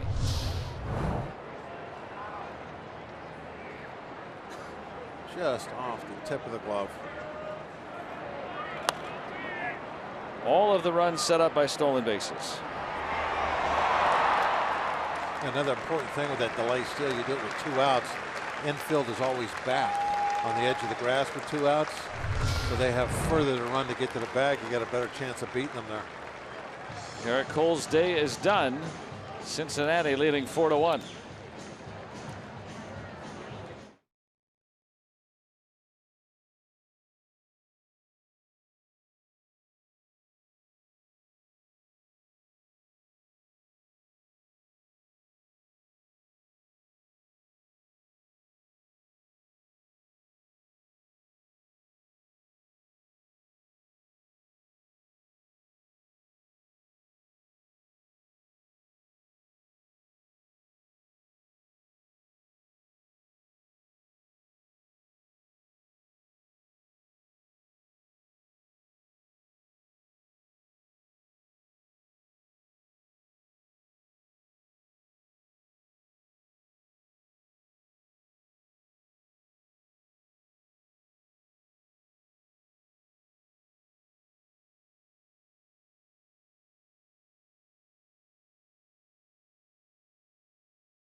Garrett Cole done for the afternoon. And you're just getting started. Just as a reminder, as you enjoy a cold one, to look forward to Miller Time later in the game, brought to you by Miller Lite.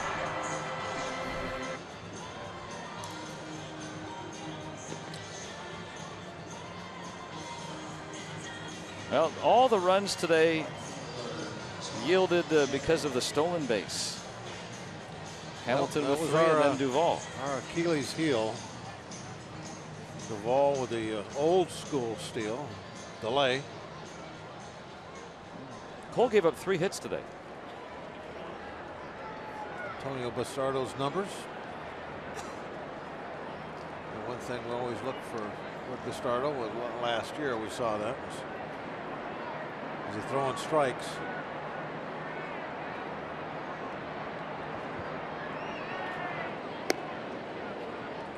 Keep Brandon Phillips over there.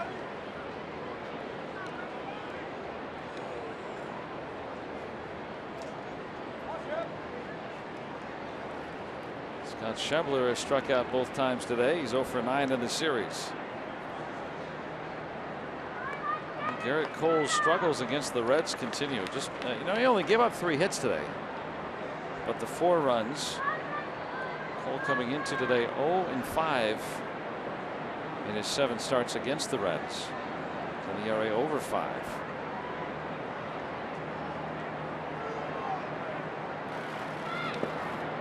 Good stop by Fryer. Yeah, excellent stop by Fryer. Ball bouncing way out in front of the plate, looked like.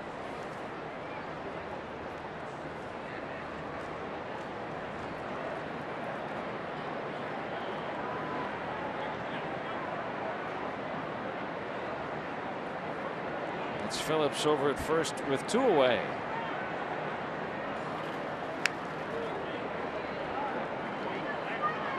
Back in that first inning, Billy Hamilton, a leadoff walk, stole second, stole third, ended up scoring on a bounce out, and then Phillips plating a run with a 2-out single, just as he's done here after Duvall stealing second base. And then the 3rd inning, Hamilton with a ground rule double stole third and scored on a sac fly. The other 2 plays were strikeouts in that inning. So draw your own conclusions, with the stolen base playing a huge factor for the Reds today.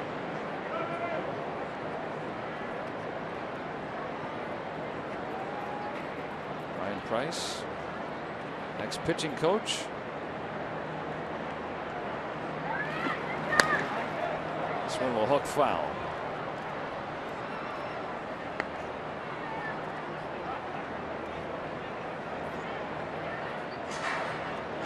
Cole 5 2/3, 3 hits. Those 3 walks also came into play.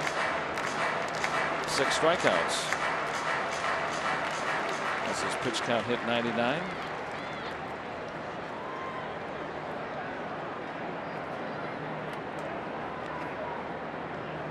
Threw a fastball at 99 today. Definitely had the velocity going.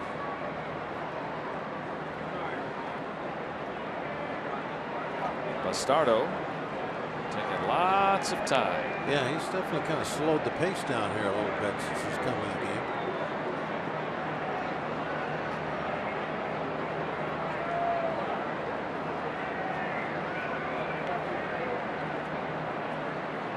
Now he's ready. The outcome was good. Got him. Lefty comes in, gets the lefty, but the Reds get a run. And it's 4-1 Cincinnati.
Joyce providing the offense for the Bucks, but the Reds 4 steals, 4 runs across. And Adam Frazier pinch hitting for Bastardo here to start the bottom half of the 6th. Pirates trying for a sweep. The Reds right now prevailing. Garrett Cole 5 2/3 today, gave up just 3 hits but 4 runs. Frazier 317 in his rookie year.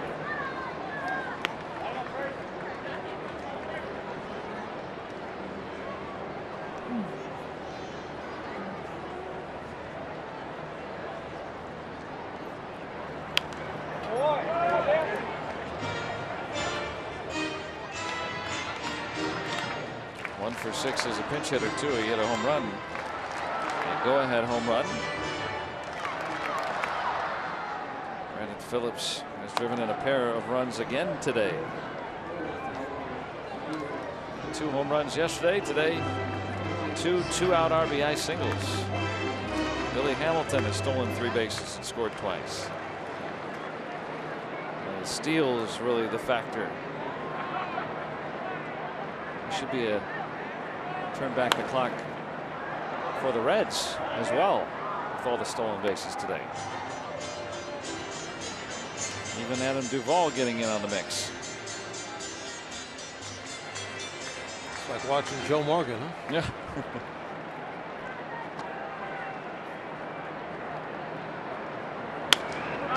Walker's bat. Cozart snares the liner.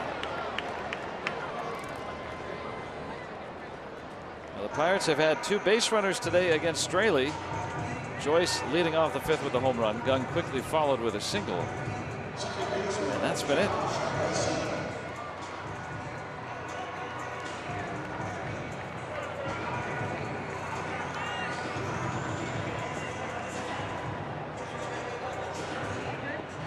Well, 30 of the last 32 hitters retired by Reds pitching. Suarez way in at 3rd for Harrison. Jay got some good-looking shoes on today. He always has good-looking shoes on. You know, he had a trough of shoes in there today in the clubhouse. I was going to say, how about the amount of shoes he has in his locker? They're all different. They have different styles, and different paint jobs. He's got something to go with any uniform. Occasionally wearing a tribute shoe. Yeah. That one hit right down the line, and this one is gone. Has home run shoes on. Tap him twice, and you'll go deep. Home run number 4 for Jay Hay, and the Pirates now within 4-2.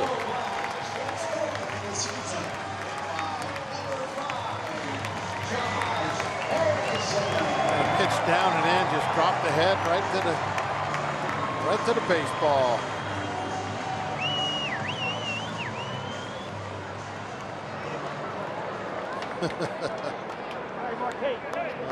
I would just love to hear what Jay Hay's saying as he's going down the line of high fives.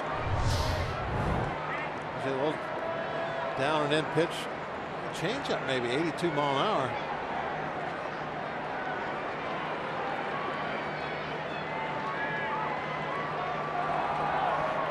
Bit of admiration for that ball. When you hit Sammy Sosa hop. Yeah.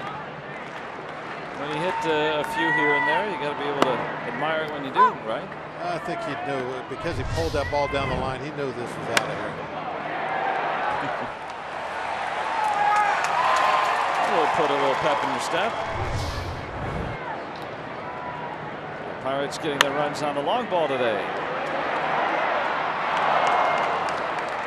Phillips with a splash down.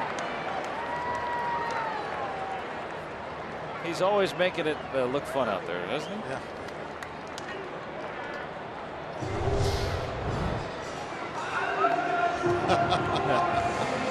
Now he's doing this on purpose. At 35, that doesn't look as athletic as it did, like say, when he was 25.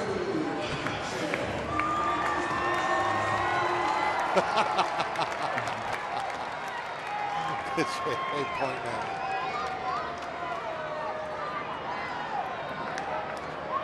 He's got a little entertainer in him, doesn't he? Yes, he does.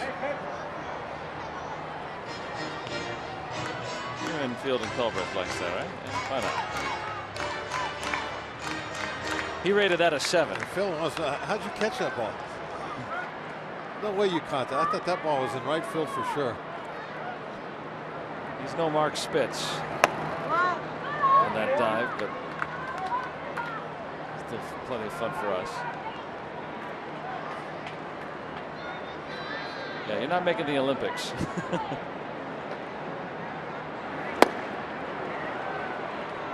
That's that same down and in changeup. This one a little lower. There you go. They got hit out of the ballpark. There you go. That's the rowing competition. Paddle boarding, right?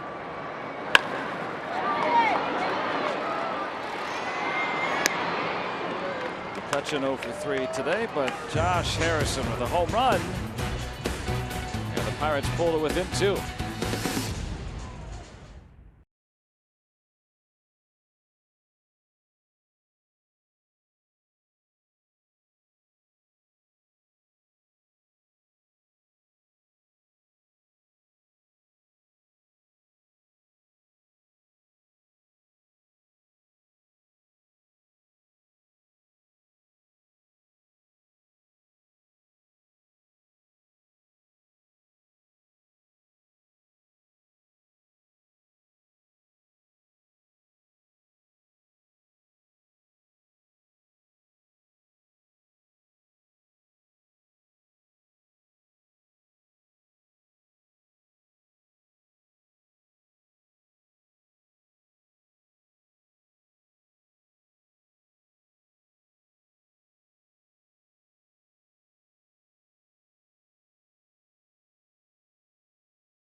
Is brought to you by Kenny Ross, Total Confidence Pricing, and by Levin Furniture, the official furniture and mattress supplier to the Pittsburgh Pirates. For the best quality, service, and value, shop Levin's. Let's go Bucks! On our UPMC scoreboard, 4-2 Cincinnati. First Pirates game. Coming down from St. Mary's. Now Jared Hughes making his sprint in from the bullpen. When he gets to the mound, he's loose.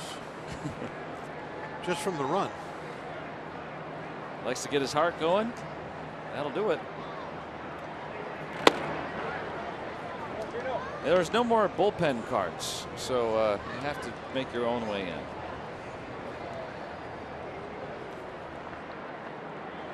I don't remember. Did the Pirates have a bullpen card? I think at one time they did, but not when you were here. Not my days. A lot of teams did. I think. You ever ride in one? Glass had one that was steam powered.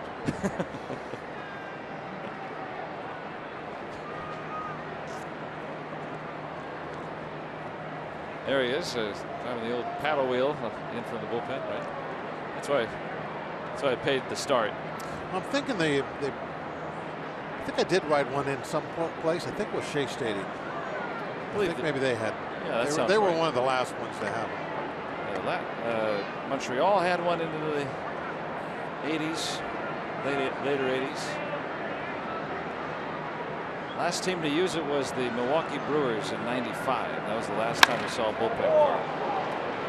It's about time we bring him back, right?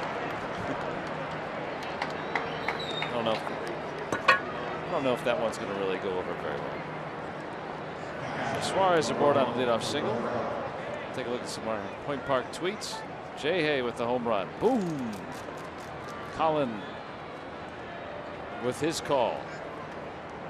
Jay Hay went all day. That's right, Mike.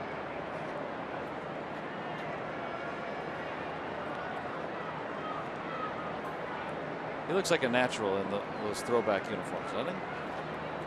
They were made for him. I think Cole looks good in it too. With the long hair? Yeah, kind of. Yeah. Scruffy looking. Jaso kind of blows your mind with that. The Pirates were kind of a scruffy bunch back then. Yeah. Jay Hay's got the kind of new old-fangled socks. Jaso with the dreadlocks. Is that like? It's like I'm trying to think. Anybody had long hair? There were some guys, but I don't know about that long. Ted Simmons, I know, had real long hair. That's real long. Simba. Yeah, that's. Marte, just kind of a classic look out there. You wouldn't have the upside down sunglasses though. No, that's only come on in the last few years. Might have flip up glasses, right? Yeah. A few guys still use those. Yeah. Jaso's got the sunglasses on top of the hat. His are upside down. Marte's. That's how you know it's you're not watching a replay.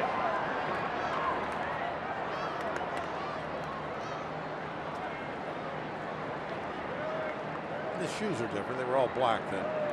Yeah, now you got the manufacturer on there. Got the yellow laces. Those are very modern. Yeah, no more stirrup socks. See very few people wearing those. I can't think of anybody that wears them. Seems like a very rare occasion. That you see a little bit more often. Those are sharp.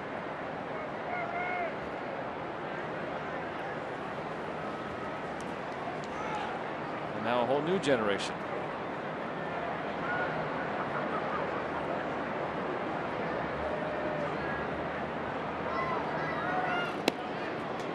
By then we'll have robotic umpires in the uniforms that have electronics on them.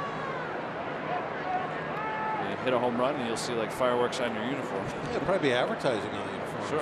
So That's coming. It'll be here quicker than you think.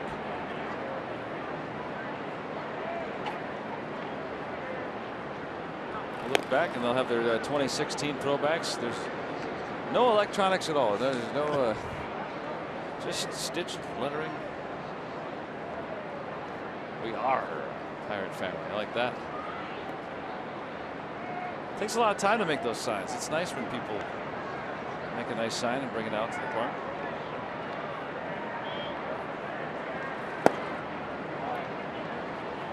Two and two on Cabrera. Some of those signs look like they've taken more than an hour. Yeah. A couple of days to make. Oh, nice family activity. You know, you clear off the kitchen table. Get the markers out. Hit it? If it didn't, that's going to allow Suarez to move to second.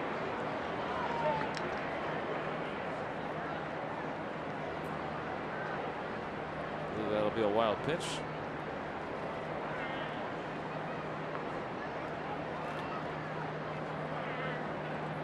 Sounded, you can hear like a double tick. Well, that's why. I just drilled the shin guard. That's why you get that big bounce. You hear the double tick there? Yeah. Like, what did it hit first? Yeah. Glove and then shin guard? Yeah, that must have been. It must have ticked off the edge of the glove.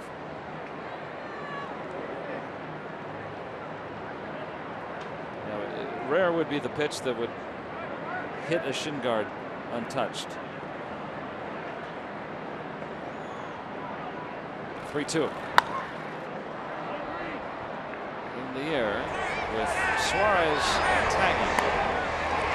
He's going to try for it, and he is safe.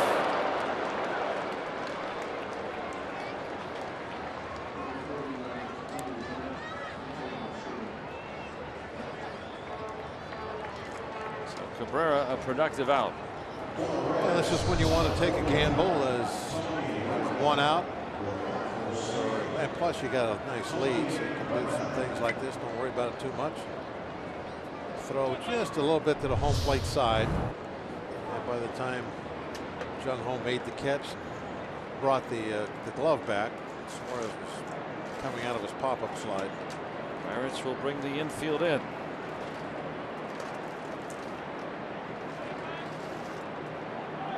Renda picked up his first hit the other day after baseball overturned an error. They corrected the scorer's decision. Really? Does that happen? And that's how he found out he got his first major league hit. Scorer's decision got overturned. So he didn't get to enjoy it at the moment. Still got the ball somehow, I guess. Or a ball.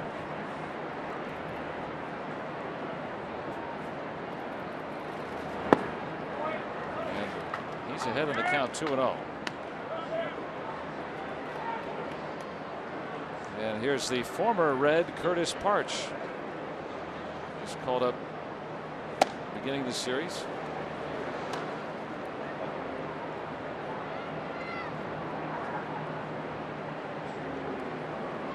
Renda out of San Mateo, California.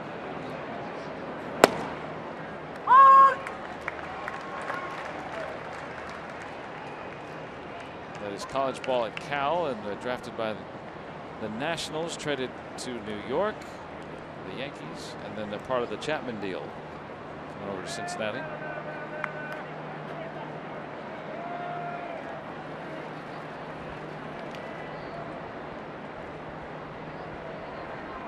Two-one. And there's a legit hit. That scores Suarez. Cincinnati's up 5-2.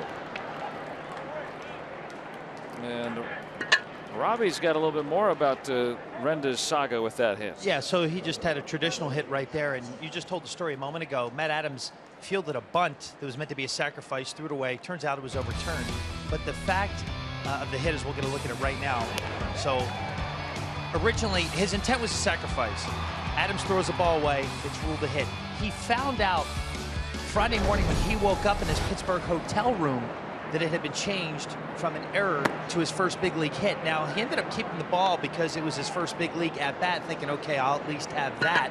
Turns out it ended up being his first hit ball. It was already authenticated, so then they had to change it back to officially his first hit. Kind of unique stuff. I know he's not a Pirate, but a unique story. You don't hear that very often, do you? Yeah. Did I get my hit? No. You know. And that was an error for me, by the way. Well, he's got one now. I don't know why they overturned that. No. It was a simple play that looked like got messed up. I guess they were being charitable. It was a nice sacrifice bunt. Well, now they'll turn it back to an error because now Renda has a hit. Like the no-hitter stuff. Yeah. So 2 hits in the inning off Jared Hughes. Hughes has been pitching very well lately. This is unusual for him to see a run come across. 1 run over his last 15 outings. Billy Hamilton has been a thorn today. A couple of runs scored, 3 steals. Reds trying to scratch out a game in this series. That was a big run there from Renda. The Pirates entering play today 2 games back for that second and final wild card berth. They pulled into a virtual tie with the Mets yesterday, and now only trailing Miami and St. Louis. So despite that rough road trip, Pirates still hanging around. Renda goes, and that one's hit perfectly through the hole. Renda's going to get to third and hold there. 3 singles in the inning, and Cincinnati still in business. And look who's at first with an open base in front of him. And we're going to see Parch. Well, the ex-Red's going to get a chance to face his old club for the first time. Maybe he's got a scouting report on him. Hughes has been awfully good lately, but today 3 hits in the 4 batters he faced.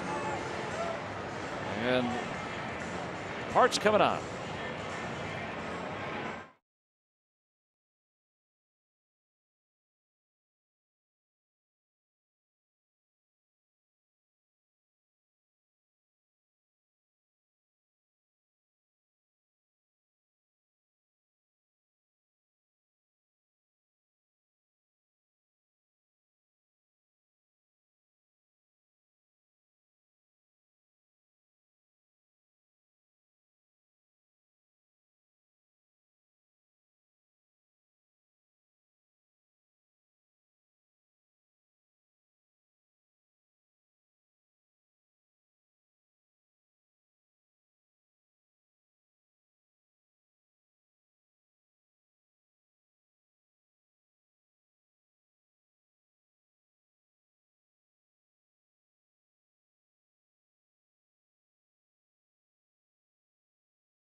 Today have been putting it together.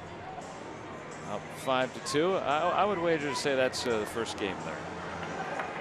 Yeah, they don't need to make a sign for that one. Yeah, that's a little one. That might be regulars.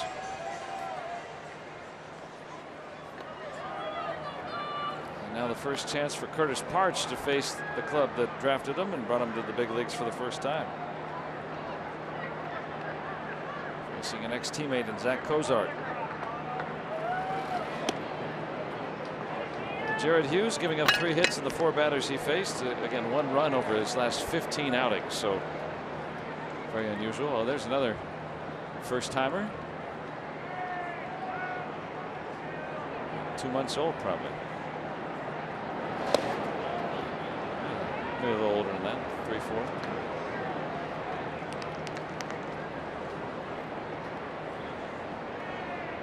This is with Indianapolis. 2.05 ERA.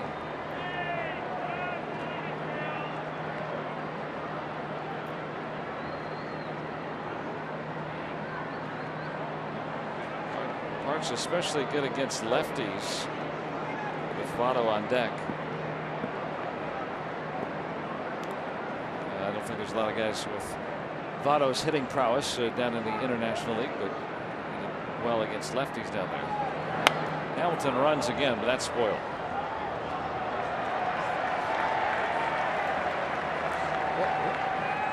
If you're Cozart, how do you swing the first pitch? It's a great point. How do you do that? Don't you want second and third? Yeah. You know he's going to run and be at second base. You don't have to protect him. Why would you swing at that? There's sometimes you watch a game and you're just like, There's one of those moments. Yeah, Cozart's 30 years old. I'm sure He's Hamilton's no rookie. thinking the same thing.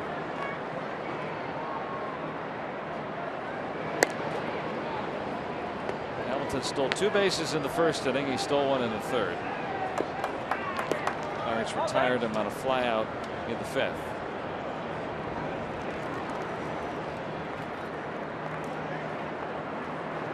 Arch, the redhead with that nice little mustache. Hamilton running again. No chance. Yeah, they're not going to throw. They got speed at third. Four steals for Billy Hamilton, the 4th time in his career. Even if you throw, the chances of getting him out are very slim. So why take a chance of making that throw to second base? Fast guy at third. It's always going to be uncontested. Still 5 against the Cubs last year. That's his personal best. And it gets under the glove of Gunn. Renda is in. And Cincinnati pulling away.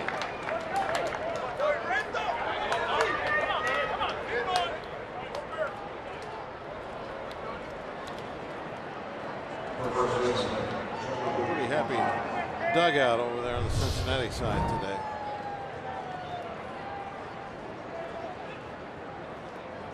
That one just got underneath. Thought it was going to bounce higher.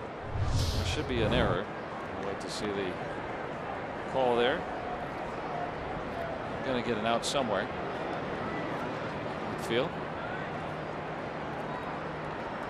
So now Joey Votto.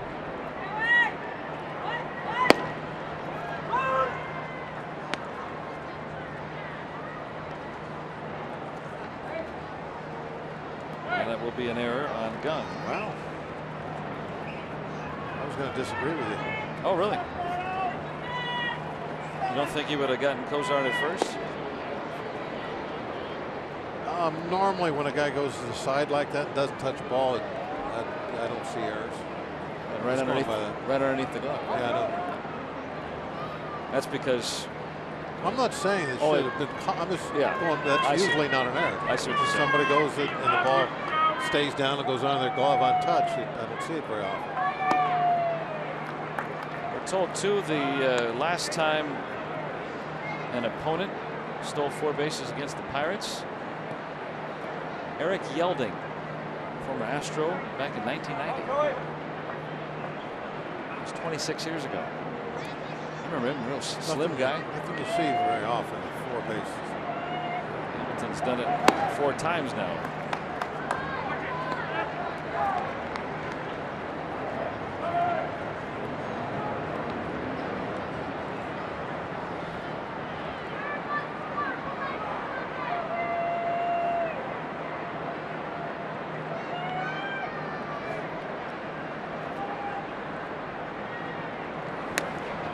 This gets away from Fry.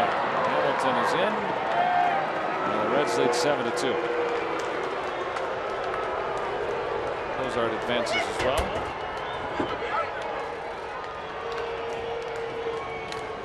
Well, this inning has really gotten this game away from the Pirates. 3 runs across. Snap hook fastball. Friars, he's looking for a pitch outside, maybe off the plate a little bit, and then it is way the other direction.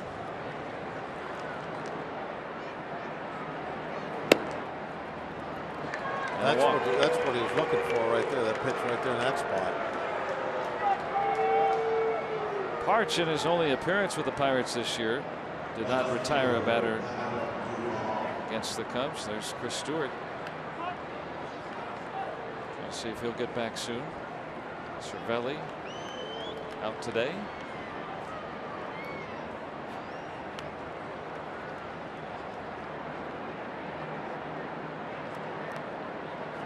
Arch got that old school mustache today with those 79 unis.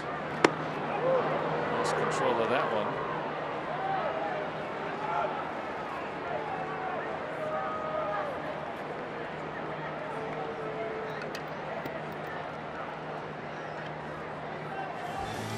Chris Stewart yesterday getting back into more and more action, seeing more and more time on the field, doing some catching drills.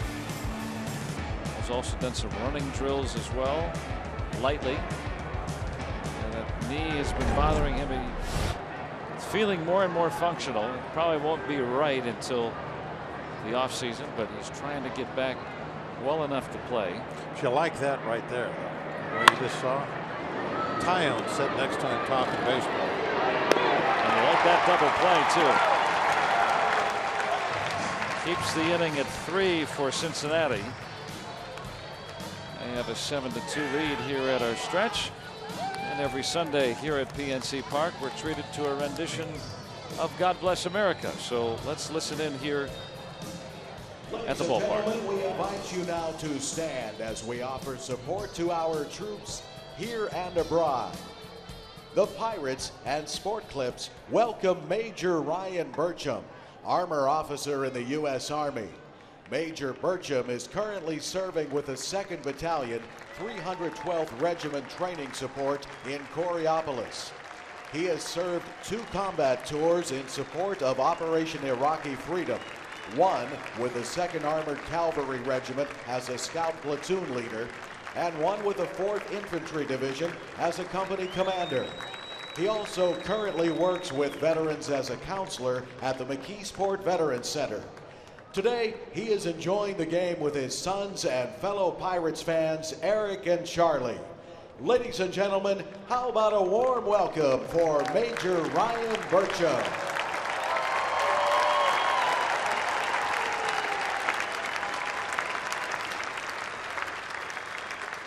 Now here to lead us with God Bless America are members of the Punxsutawney Area High School Choir.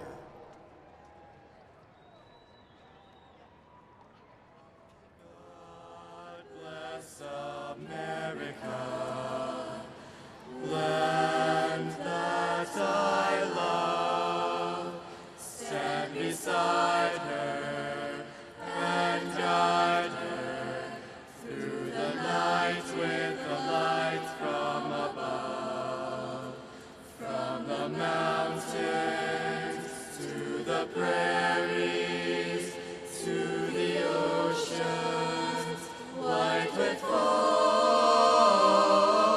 God bless America, my own sweet home. God bless America, my home sweet home, my sweet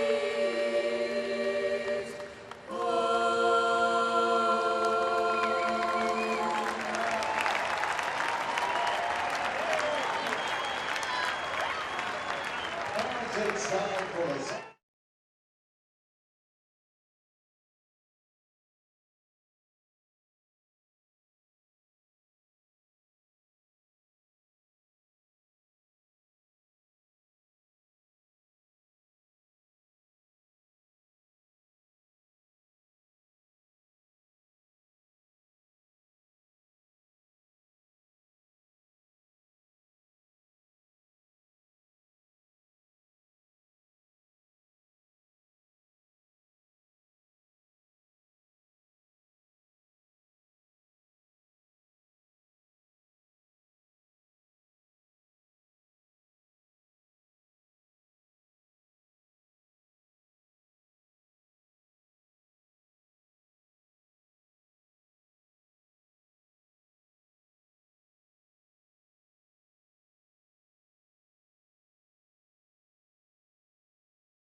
Pittsburgh Pirates and may not be reproduced or retransmitted in any form.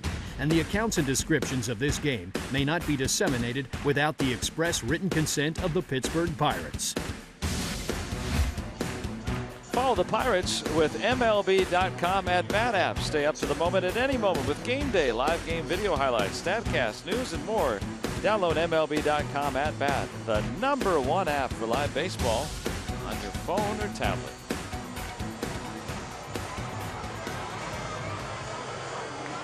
Look at our UPMC scoreboard. Cincinnati with 3 more in the 7th, making this more of a one-sided affair as the Pirates are hoping to bring out the brooms today.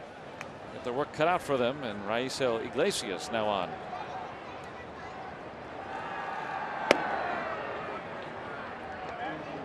Former starting pitcher. He got the ball on opening day for the Reds. Injuries are keeping him now to the bullpen. Matt Joyce led off the 5th inning with a home run. He and Harrison have left the ballpark today. In Joyce's case, literally.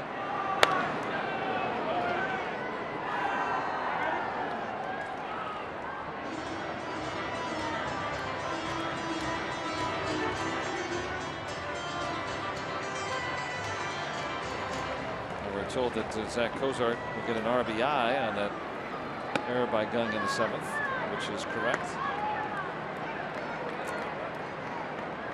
Gung's play would have been on the 1st on that play.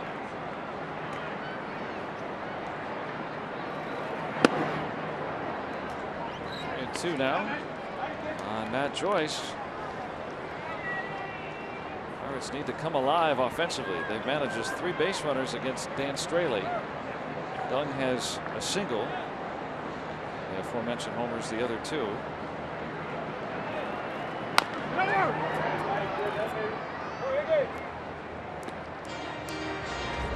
Joyce with that home run in the 5th. He said he left the ballpark. I'm not lying. Leaving the whole seating area. That was the high point of the day right there. And that made it a 3-1 game. Pirates were down 4-2 entering this inning. 3 runs on the ledger of Jared Hughes. 2 more than he had allowed in the whole last month.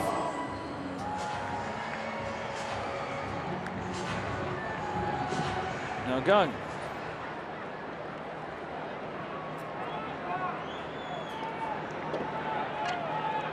Pirates have managed 3 hits today. They collected 9 in the first 4 innings against the Reds yesterday, but none after that.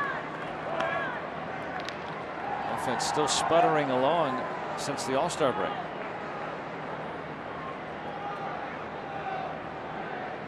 Joyce has been on 2 out of his 3 trips.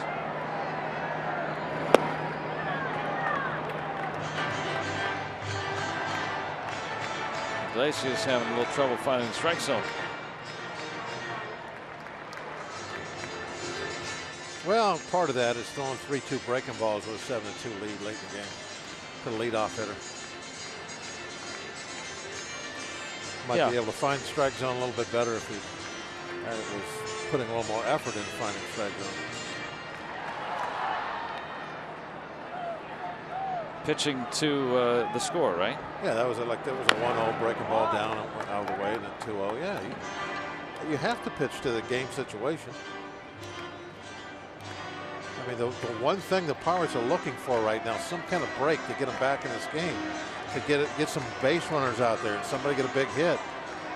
And usually that break is more often than not a little wildness from a reliever. Come in and walk 1 or 2 guys.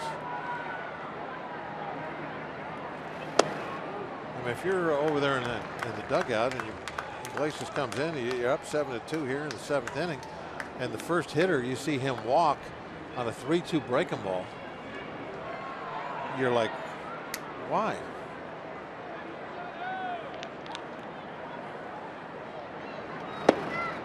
He's walked the first 2 hitters of the inning. Here you go. This is what you're looking at. You're looking for. The body language of Iglesias. I mean, what's he doing out there? Just kind of meandering around. When he went through the 2-0 pitch, the catcher's coming out, and he totally turned his back to him, walked off the mound backwards.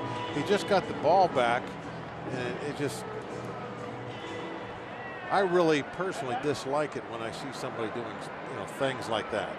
They're showing emotion on the mound, okay, but that's going a little too far. Kind of showing up the catcher, for wanting to visit. And Iglesias starts behind here to Jaso. Look at him. It's almost like and I don't want to be out here. Yeah, here comes Mac Jenkins, the pitching coach. You rarely see this. Jenkins going to try to settle him down. He just walked out there, just kicked the rosin bag out into the grass. I mean, he knows the pitching coach is on his way out. I mean, it's the respectful thing to stand there and wait for him, not walk off the back of the mound and kick the rosin bag out there.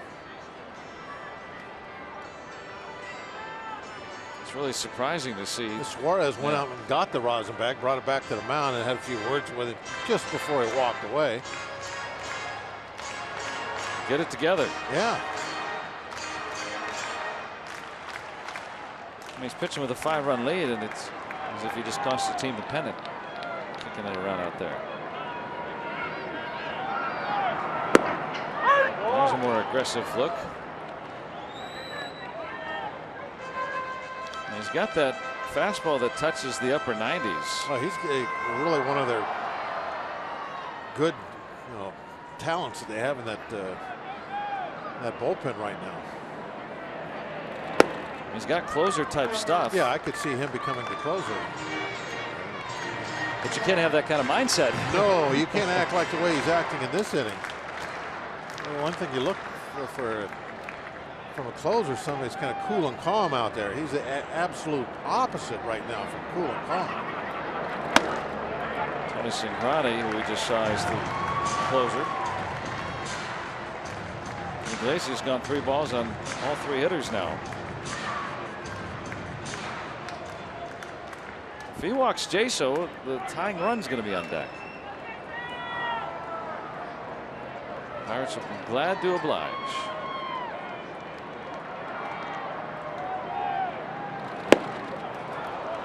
That's more what you expect on 3-1. Yeah, well. I've got 97. Okay, try to hit it. This is what you. So why are you throwing 3-2 breaking balls to the leadoff hitter when you have that kind of stuff? You can throw 97 right down the middle and get a swing and a miss. And it could be a home run into the river, but it doesn't matter. It's 7-2. When you nobody on and it's the leadoff hitter. Now you got to start pitching because there's base runners all over the place that you put on there. He's walked the bases loaded. 3 straight walks. Credit the Pirates for not chasing and helping them out at all. Yeah. Now the Reds bullpen's got to stir. Brian Price elected to pull Straley with a lead at 85 pitches after 6 innings. Not necessarily a bad decision, just kind of standard fare for this. Well, 7-2. Day and age. Yeah, you think that it was 4-2 at the time. You have the game. Well, yeah, 4-2. You think you have the game in hand, though. Yeah, you're up 2, not down 2. You can see the pitcher still going. Now Mercer. Get 1 out there. Didn't think he could turn 2 with. No, it's not a double play ball. He took the. You're only going to get 1 out. They took the easiest one he could get. Give Mercer a run batted in. So 7-3 with 2 on and 1 out. Surprised that Jordy swung the first pitch he saw. Yeah, with all the wildness, right?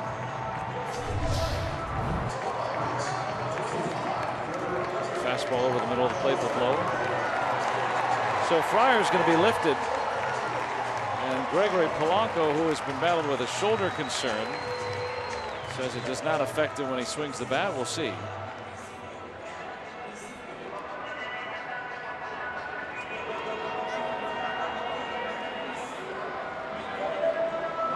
Polanco 0 for 3 as a pinch hitter. As Jaso at second, Mercer on at first.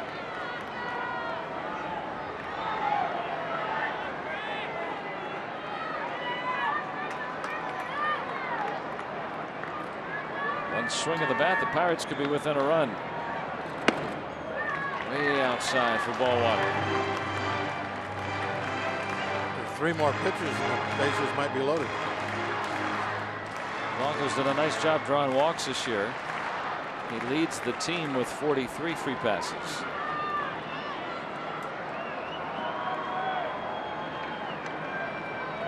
Suarez in at third.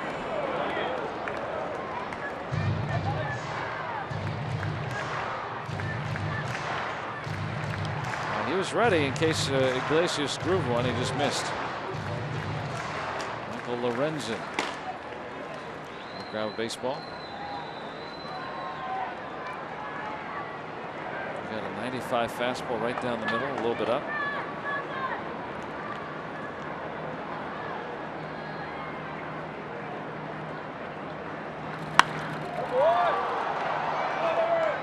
Now Iglesias ahead 1-2.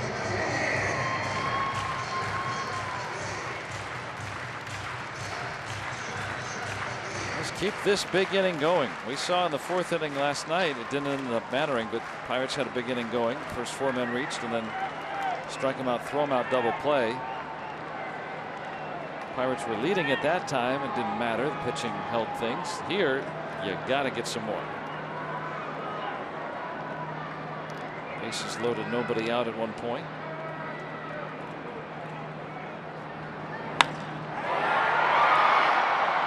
Hit well, but playable. No advance. Hamilton came up as a shortstop. Got a good arm. That's why he's the best color man in the business. I've changed my opinion on his arm class. You've definitely won me over. I'm not saying it's and the watching, greatest arm, but no, right there was a great throw. And watching him, you pointed out that he has a better arm than I was giving him credit for. Since then, I've watched some of his throws, and you're right. He throws much better than I thought he did. Yeah. And I former infield. I went down. I talked to some of the coaches. I looked at some of the scouting reports. You're right. Well, there's a first time for everything. He's got a very. He's got a good, accurate arm. Now Cervelli here pinch hitting. Batting for Parch. He was going to come in for Fryer anyway. Cervelli is 1 for 2 as a pinch hitter.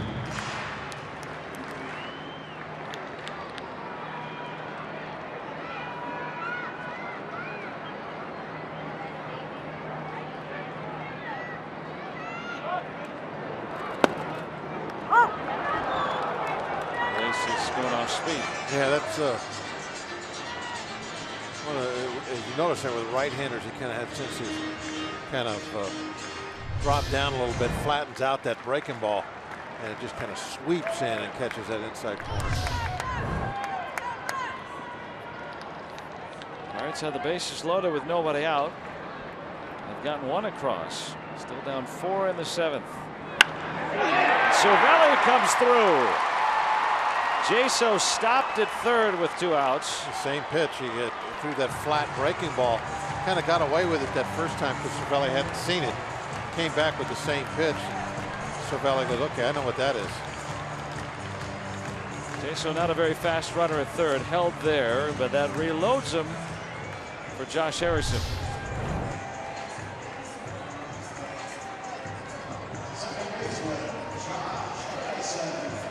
Jaso just getting to third as Duvall had the ball.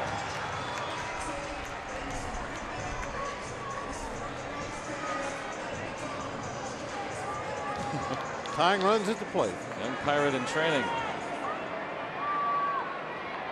Well, the Pirates down 5 entering this inning. They have brought the tying run in the person of Harrison, who homered his last time up. Try it again.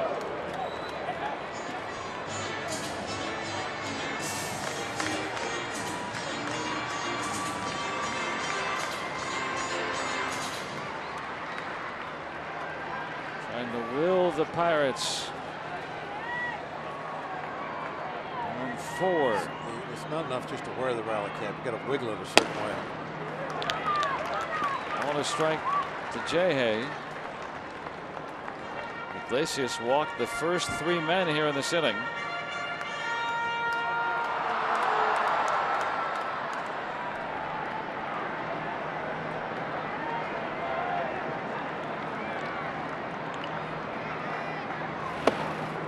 Two and one. Nowhere to put him.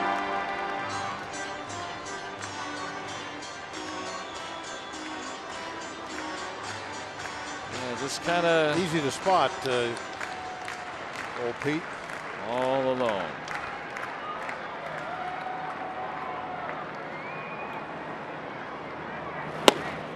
Looked like a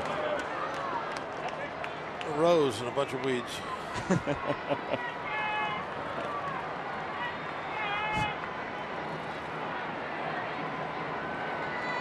Dandelions. Okay, yeah, there you go. Beautiful. That's well, what is a dandelion? It's a weed. Bases full of buckos with 2 outs. 2 balls, 2 strikes. Iglesias will throw his 31st pitch of this inning. Flat breaking balls, leave it up. Thank you. Down the line. Too much. Foul ball.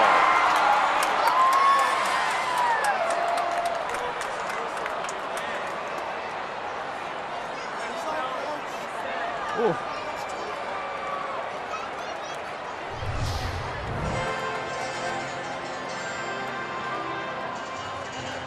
That close. Yep. About 6-7 feet, maybe. I'm surprised it carried that far. I was hoping to see it dump into the corner.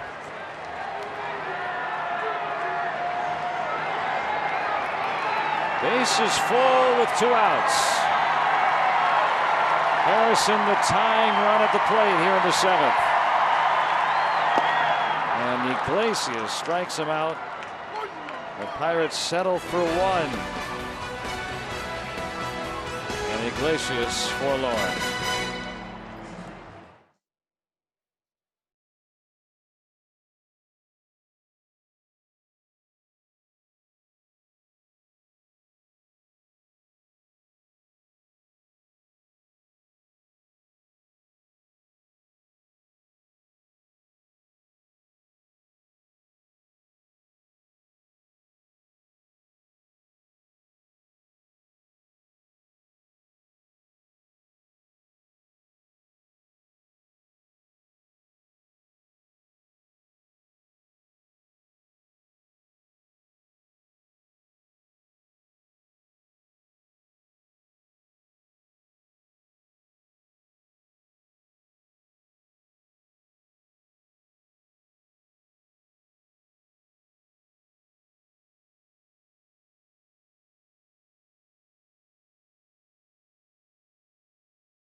Park, and great to enjoy an afternoon out on the water.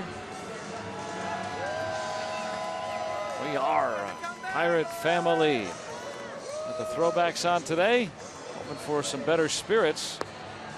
Cervelli got a base hit with 2 men on. They'll stay in the game to catch. And here's Juan Nicasio. Juan's had very good numbers since going to the bullpen. I believe that's his niche. Yeah, 2.70 ERA in 14 outings. since joining the bullpen full time. 2-pitch pitcher.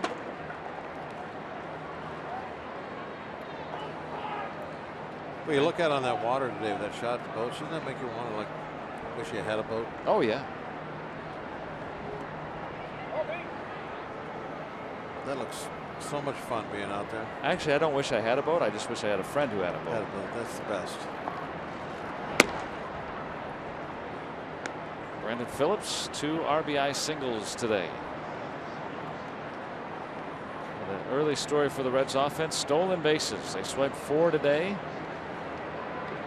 Prior, or actually 5, I beg your pardon, 4 to lead up to the first 4 runs. Phillips will have his 3rd hit. Looked like it was in the glove for a moment. Maybe came out late. I thought he had caught it, and then ended up seeing it lay back there behind him. He may have knocked the air out of him a little bit.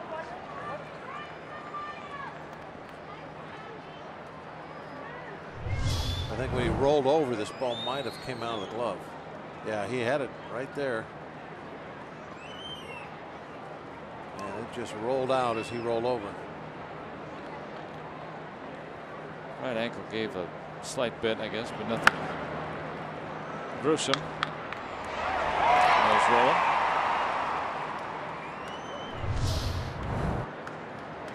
So Phillips aboard again.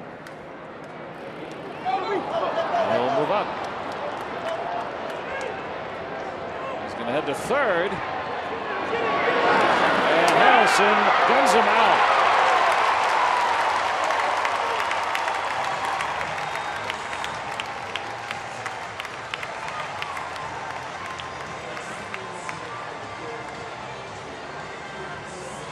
Four 5 goes the out after the throwing error by Nicasio. Phillips just not quite that speed he used to have.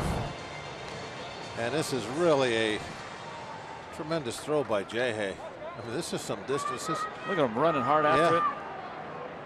Long Accurate. way. Look at it right there. Nice little pick.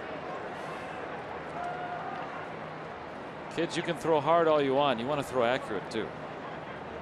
Whether it's on the mound or in the field. That was beautiful.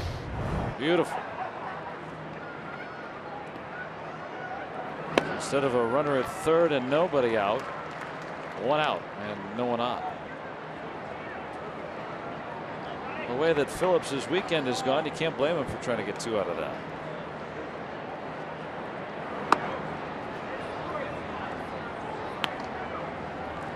Scott Schebler has not enjoyed the same success. He's 0 for 10 with 6 strikeouts this weekend. Bad weekend for Schebler. He's the guy called up to take the place of Jay Bruce. Those are big shoes to fill.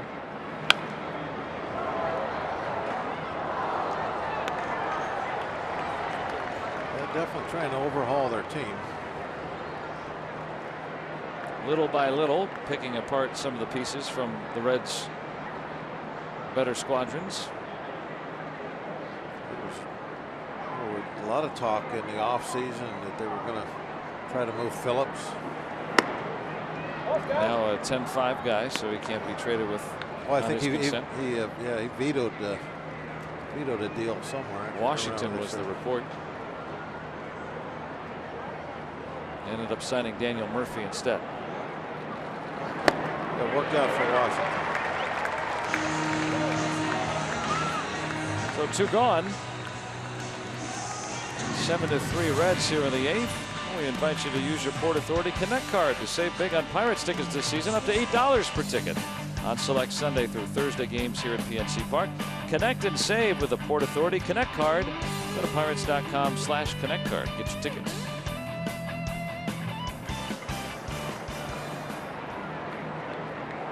A couple of different ways you can get on TV here at PNC Park. One of them is to wear a shirt that says Pete.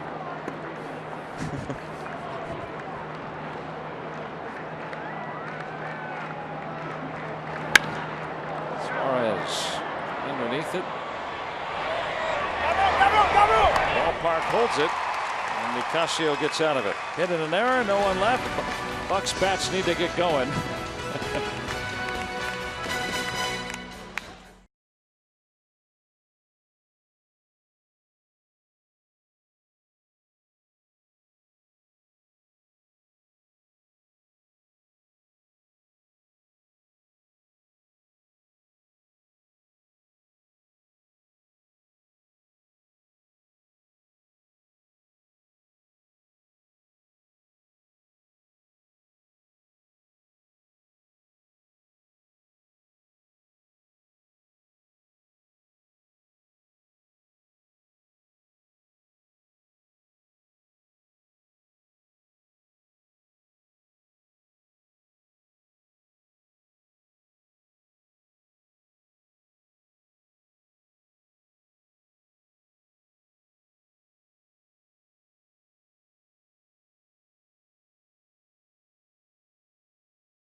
ice cream.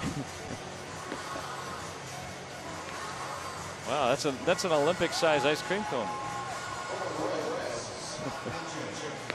Well, he's locked in on it too. Yeah. He won't take his eyes off that. Yeah, you'll never stop wanting ice cream. Don't take that away.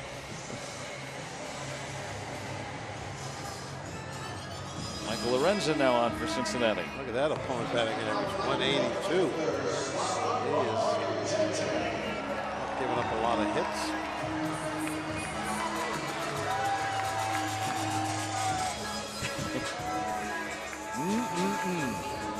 He's laser lock. Look, he's right there on it. Well, some more. Look at the tongue going. More, please. Oh, yeah. Look at that. Oh, that's clean.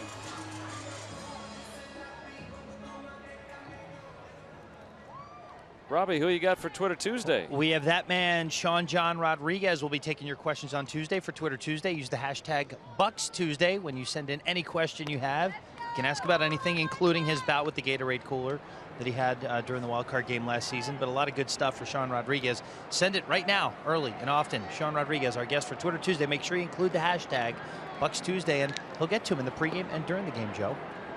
Thank you, Robbie. Always like Twitter Tuesday. Fun to hear from the players themselves. Oh, Pirates were able to bring the tying run to the plate last inning. Let's see if they can do that again. Monte's been hot at the plate, but today, 0 for 3.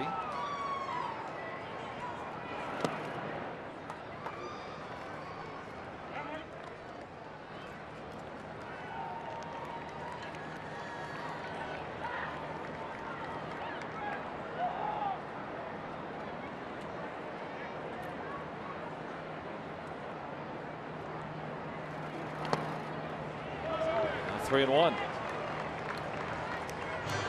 This is what you get if you're a kid today. Look at that. He's happy. Those are all stickers. You can put them on the wall. peel those off, put them on your wall in your room. And if you don't like where they are, you can peel them back off, move them. Wall decals. Well, this is how the last inning started. Iglesias, who was on last inning, walked the bases loaded. Pirates got one out of the deal. Brian Price, the former pitching coach, now manager, I'm sure not too pleased to see history repeat itself. Yeah, he wasn't happy last inning, I'm sure, and he certainly didn't want to see that ball 4. What would Chuck Tanner do in this situation if he came out? He would sit there and be unhappy. Well, if he came to the mound, he would put his hand on his shoulder and say, son, you got to start throwing more strikes. Got to get the ball to the plate, or we'll have to find somebody else come out here. And he'd walk back. But people in the stands didn't realize that when he had his hand on your shoulder, he was digging his thumb into your collarbone. And you were trying not to scream. Just a little nudge. Yeah, he was a strong man.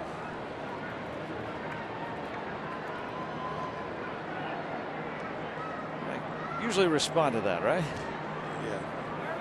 All right, I'll throw a strike, Skip. I don't know if that'll work nowadays, though. Might be an HR thing. Yeah, nowadays you'd be. In fact, I think there's some union grievance. Miami hitting coach a couple years ago got fired. Tino Martinez. Yeah, for touching a player. Can't remember exactly. They pushed him or something. Yeah. I don't remember now what it or something. I don't remember exactly. But yeah. Nothing. I remember thinking. Nothing out of the ordinary. Or really, whatever even got brought up. When I heard about it, I was astonished. Really?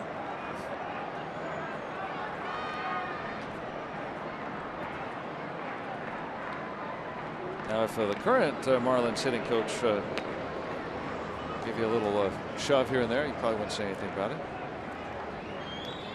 Home run king, Barry Bonds, big dude. Although he's more of a cyclist's body now than his major home run hitting days. Avid biker, Barry Bonds.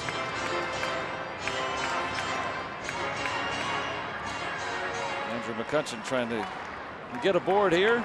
Pirates down 4 in the 8th. Maybe they've saved the best for last.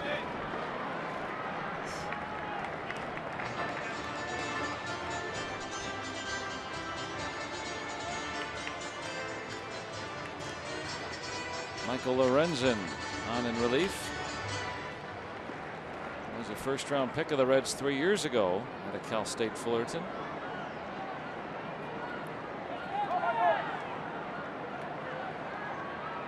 As a starting pitcher in his debut season a year ago.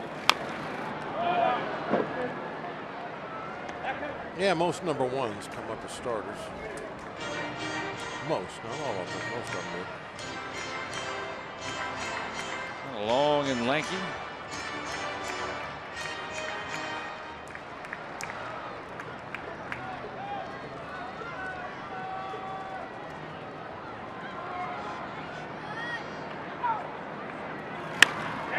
There's the base hit. And the Pirates threatening again here in the 8th.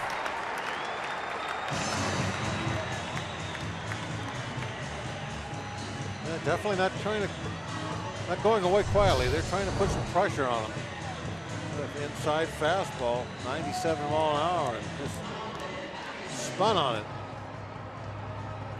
Well, the Reds bullpen has pitched better over the last few weeks, but still 29th out of the 30 teams in ERA. Ryan Price managing a team in transition. That may be the toughest thing on a manager, is to have a bullpen that is unreliable. And a couple of guys who are starting pitchers. It's so hard to make the right moves when you just don't know what is going to happen when you go to that pen, whether you're going to get strikes, quality strikes. That choice is homered today and walked. The 3 guys he's turning to with the lead. Iglesias was the opening day starter. Lorenzen was part of their rotation last year and probably would have been if he didn't start the season hurt. And then Cingrani would be the closer, and of course he was a starter for a couple of years. Pretty much a one-pitch pitcher, Cingrani. So the starters having to adjust to new roles. Bucks on the pond for Joyce. He's down 2 strikes.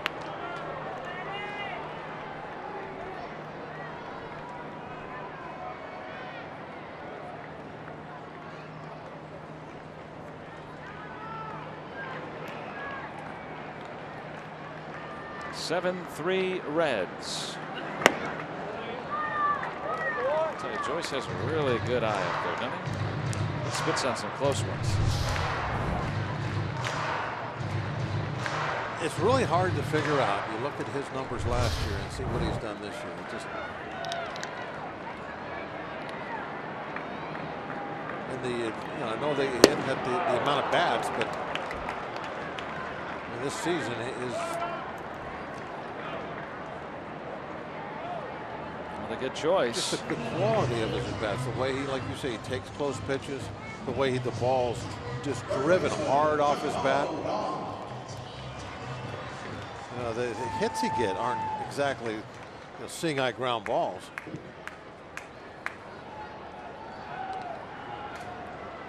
Young, who has singled and walked today. 2 on with 1 out. Pirates down 4 here in the 8th. We were talking earlier about the starters being converted to relievers for the Reds. Jonathan Mayo, the excellent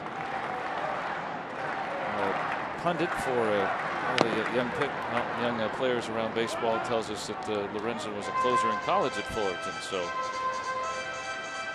thanks to Jonathan, old friend, Pittsburgher, that helps us out. Back in his natural role then. And then he miscast as a starter. And here's a guy who was just put back into the bullpen, Jeff Locke.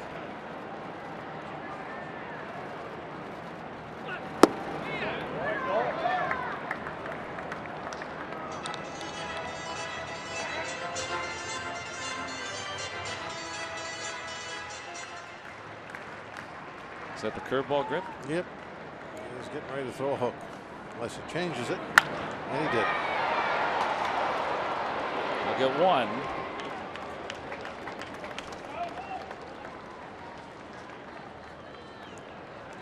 And now runners at the corners with 2 outs.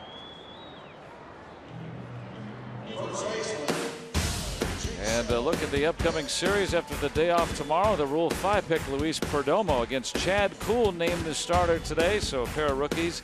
Edwin Jackson in his 11th team against Vogelsong, and then Friedrich against Tyone.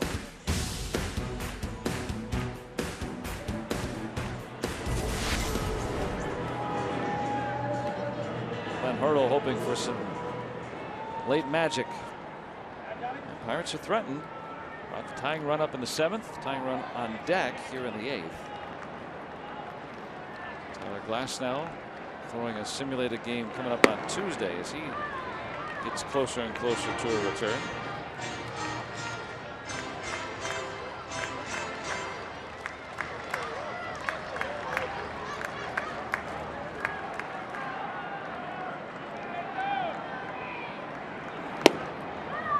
On Jaso, who walked last time around.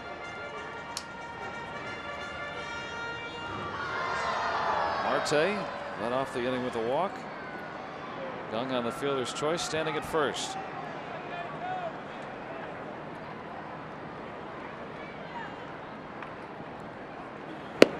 And a strike.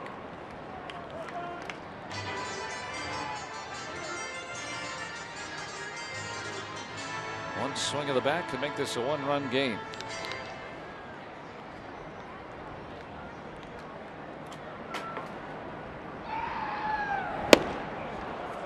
I'm trying.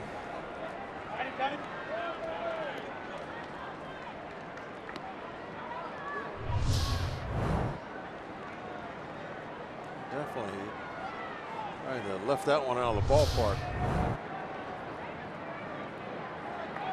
2 on, 2 out, 2-2. And now full. In danger of loading the bases here. Jordy Mercer wanting a chance.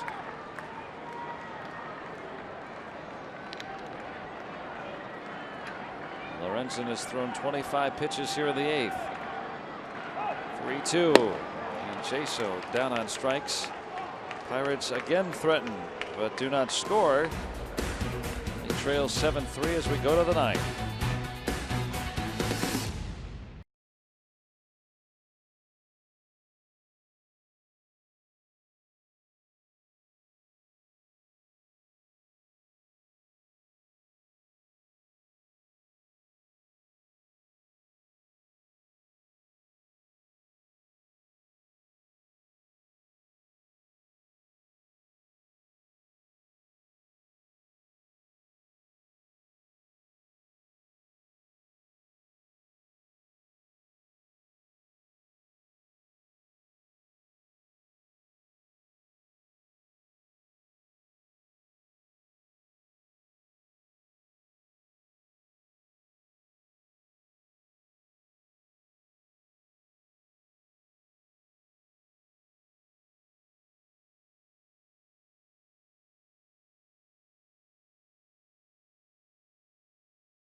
Tuesday when they open a series against the San Diego Padres here from PNC Park.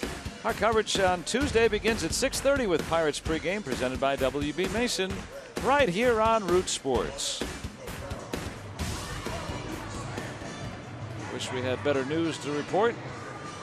Pirates are down 7-3 as we start the 9th. Everybody took the brooms from the porch and hoping to wave those here, but it'll take a big comeback for the Bucks. taken the first 2 games of this series. Juan Nicasio worked around the leadoff single through 9 pitches. Faced 3 batters in the 8th. Ramon Cabrera. Tyler Holt is out on deck for Cincinnati, and then Billy Hamilton.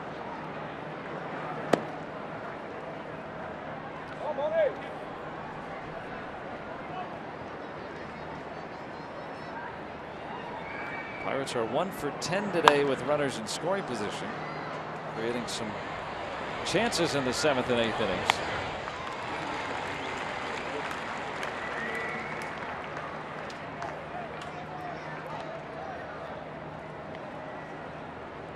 Now Tyler Holt. A lot of new names on this Reds outfit. A little time with Cleveland earlier in his career.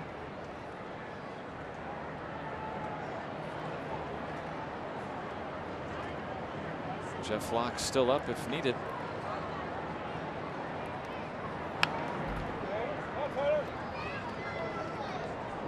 Glenn Hurdle saying today that the reason for Locke moving to the bullpen is his ineffectiveness as a starting pitcher. He's very honest about it. I mean, how else can you explain it? I suppose, right? But he also said that, you know, hoping that Locke will, in the couple of outings that he's had out of that bullpen, he pitched well, and hopefully that new role for him will lead to success.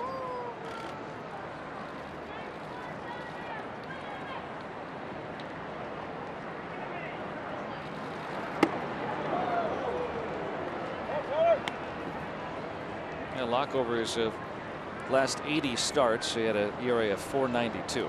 So Hurdle citing, you know, the last several years getting those opportunities to start, but you know, the bullpen really shine brightly here. We'll see how he would fare in the new opportunity.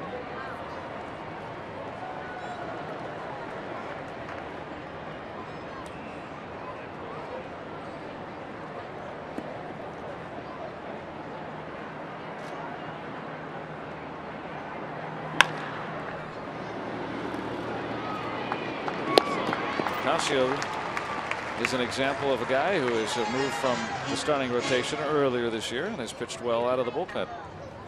Now his stuff is better than Locke's in terms of harder fastball, tight slider, right? That kind of more plays for the bullpen, right?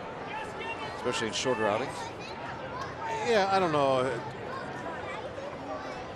if that's. I think that's what is like a common thing. But I've seen guys that throw all different kinds of stuff have success out of the bullpen. You don't have to be a hard thrower. There's guys that go down there and you know, more pitchers and stuff. It just, you know, depends on the guy. Some guys, for whatever reason, they do better in that spot. But I don't think Nicasio throws any different, to be honest with you, as a starter. Doesn't throw any harder. No, I know that was brought up a lot early in the year. Well, maybe he should move to the bullpen where he throws a lot harder. He didn't throw any harder in the bullpen. Yeah. And really the same makeup of pitches. Fastball, slider, very rare changeup. Kind of doing the same thing. That one 93 on the gun here. That's the Reds closer, Tony Cingrani. Another guy who an established starter at first. Well, Hamilton's going to get aboard for a 4th time today. Now up 4 runs in the 9th with 2 outs. Is he going to try to pad his stolen base total? I would imagine he'll run here. Now, in the unwritten rules of baseball, is that okay? 4 runs in the 9th? It depends on which book you're reading out of. In mine, New Testament? In mine, he can. In New Testament, for sure, he can run. Okay. Old Testament, maybe not. But in the new one, yeah. And in mine, yeah. I wouldn't fault him for trying to steal with a 4-run lead. He's got 4 steals today. If this was 1950, then it'd probably raise an eyebrow. Well, the Pirates are bringing the tying run to the plate in the 7th, tying run on deck in the 8th 3 times. So shows you how close this game is. Nearly as Hamilton. He tore his mitt. If he would have been on the bag, he's out. Now, you were talking about how Jaso's playing over there. He's been told to play Hamilton off the bag, which earlier in the series was kind of flummoxing him a little bit. For like about five pitches. About 5 pitches. And then he was I think like, he ran on the 6th because he thought there was something tricky was going to happen. Freddie Benavides over there, the first base coach, trying to give him a little instruction. But if you watch that first pickoff throw in slow motion, when the ball hits the glove of Jaso, look where Hamilton is. Now, if you put Jaso on the bag, Hamilton's out. You got to take all that time to swipe back, right? Yeah. And try to connect with the runner.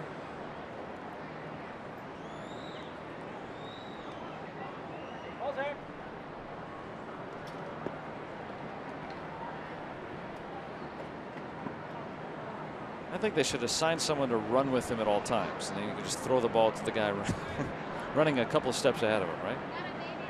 Might be the only way to get him out. And that's the thing with Hamilton too. He's only been thrown out 5 times all year. Look, see now, if he, do you see how far away he was from the bag when that ball hit his glove? Because he's going to catch it on his right side. Left-handed thrower, right-handed glove catch. If that's a throw down there on the bag, he's out. If you're on the bag, all you got to do is go down with the throw there. See now that long swoop. It takes forever. I'm with you. Now, if you have a left-hand pitcher, I think it's something different. Look how long it takes for the swipe. He's already taking his next leadoff. Hamilton starts and stops. Now he's running. Uh-oh. It's called out. He finally get Billy Hamilton today. What happened there? If Brian Price doesn't challenge it. I mean, that's just a game of pickle, I guess, right? Well, how did he get in the, I wasn't watching. I didn't see how he got in the pickle. Well, he started and stopped, and then instead of going right back to first, he decided to take another step to second base. So he's out. And now the Pirates with a chance. They need 4 here in the bottom of the 9th.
The 9th. I was just complimenting on what an efficient base runner he's been this year, but Cervelli able to get him out.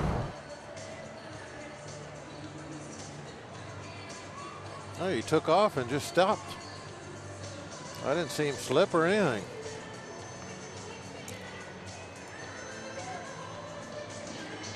It was a good job by Nicasio with the quick pitch home.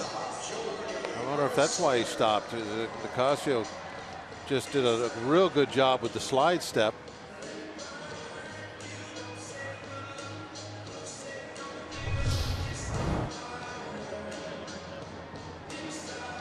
So 4 out of 5 today for Billy Hamilton. Yeah, that's, to me, if you want to stop a premier base streak steal, there's only one way to do it, and that's slide step. You got to get the catcher the ball, like, you know, 1-1. Well, no slower than 1-2 for sure, and everybody should be able to have a 1-2 in them.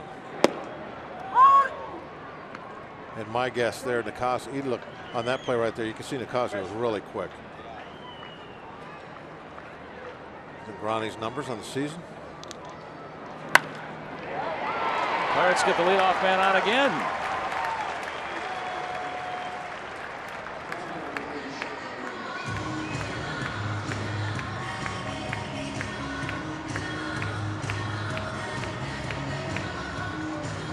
Now Sean Rodriguez.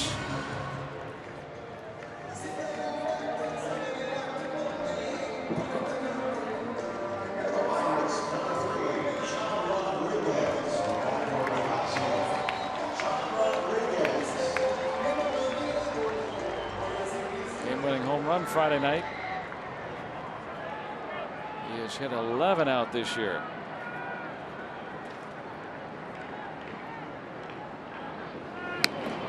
Pressure almost picked off. Votto thinks he got him. He wants him to look. We're going to call time. It's caught leaning. It's close.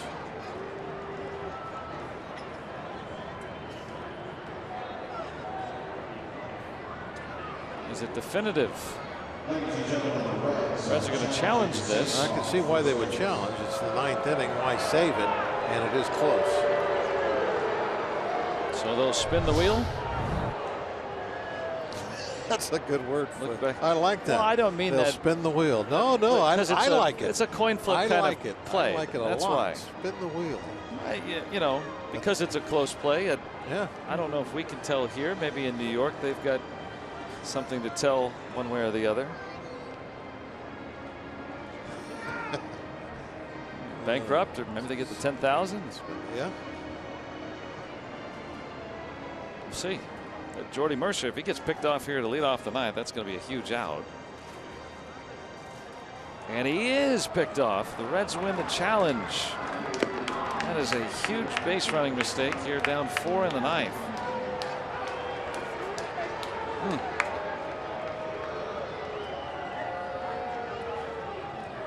I know that's not the tying run, but still, I mean, if you got any chance.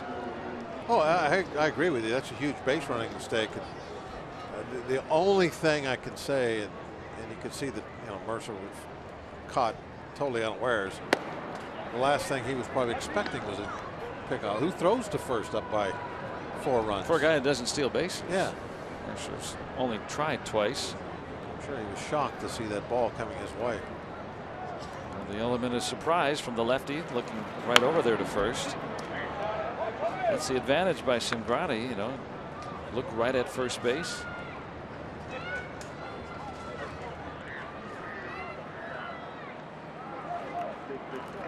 Now Rodriguez batting with the bases clear and 1 out.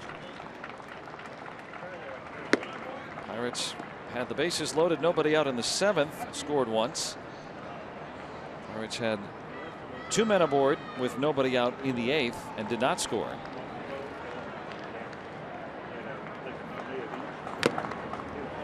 Now 2-2.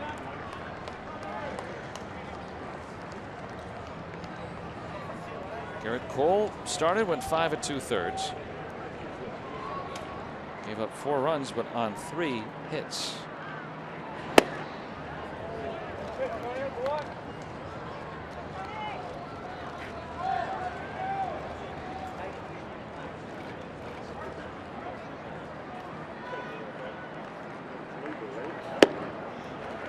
And Rodriguez works a walk.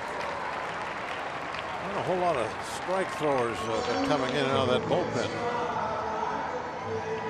That's 5 walks from the Reds bullpen in 2 1/3 innings. Working at first with a 5-run lead. Now 4. You know, you say it like that, and you're kind of disappointed that we haven't taken advantage of that many free passes from the bullpen. That usually is a recipe for a comeback. But not today. And the Reds avoid a sweep. They prevail today 7-3, and Billy Hamilton with his 4 stolen bases really helping the cause early on. Yeah, they really did some great work on the bases. They used the speed. Even had the old school steal. The delay steal got them a run earlier in the game. Adam Duvall with that one. Well, the Reds take 1 game of this series. Pirates still take the series 2 games to 1. And now it's time for the post-game show. Dan Potash and Kent Tekulve. All right, gentlemen, thank you very much. Well, the Pirates, unfortunately, are going to have to wait a little bit longer to earn their first 3-game series sweep. They did so against the Oakland A's back in early July. And I take this afternoon a poor start by Garrett Cole and some speed by Billy Hamilton just proved to be the wrong combination. Yeah, in the early part of the ball game, that was the deadly combination today. And I think the two are interlinked in the fact that, Garrett Cole, we know that he's had history of having trouble holding runners, and with Billy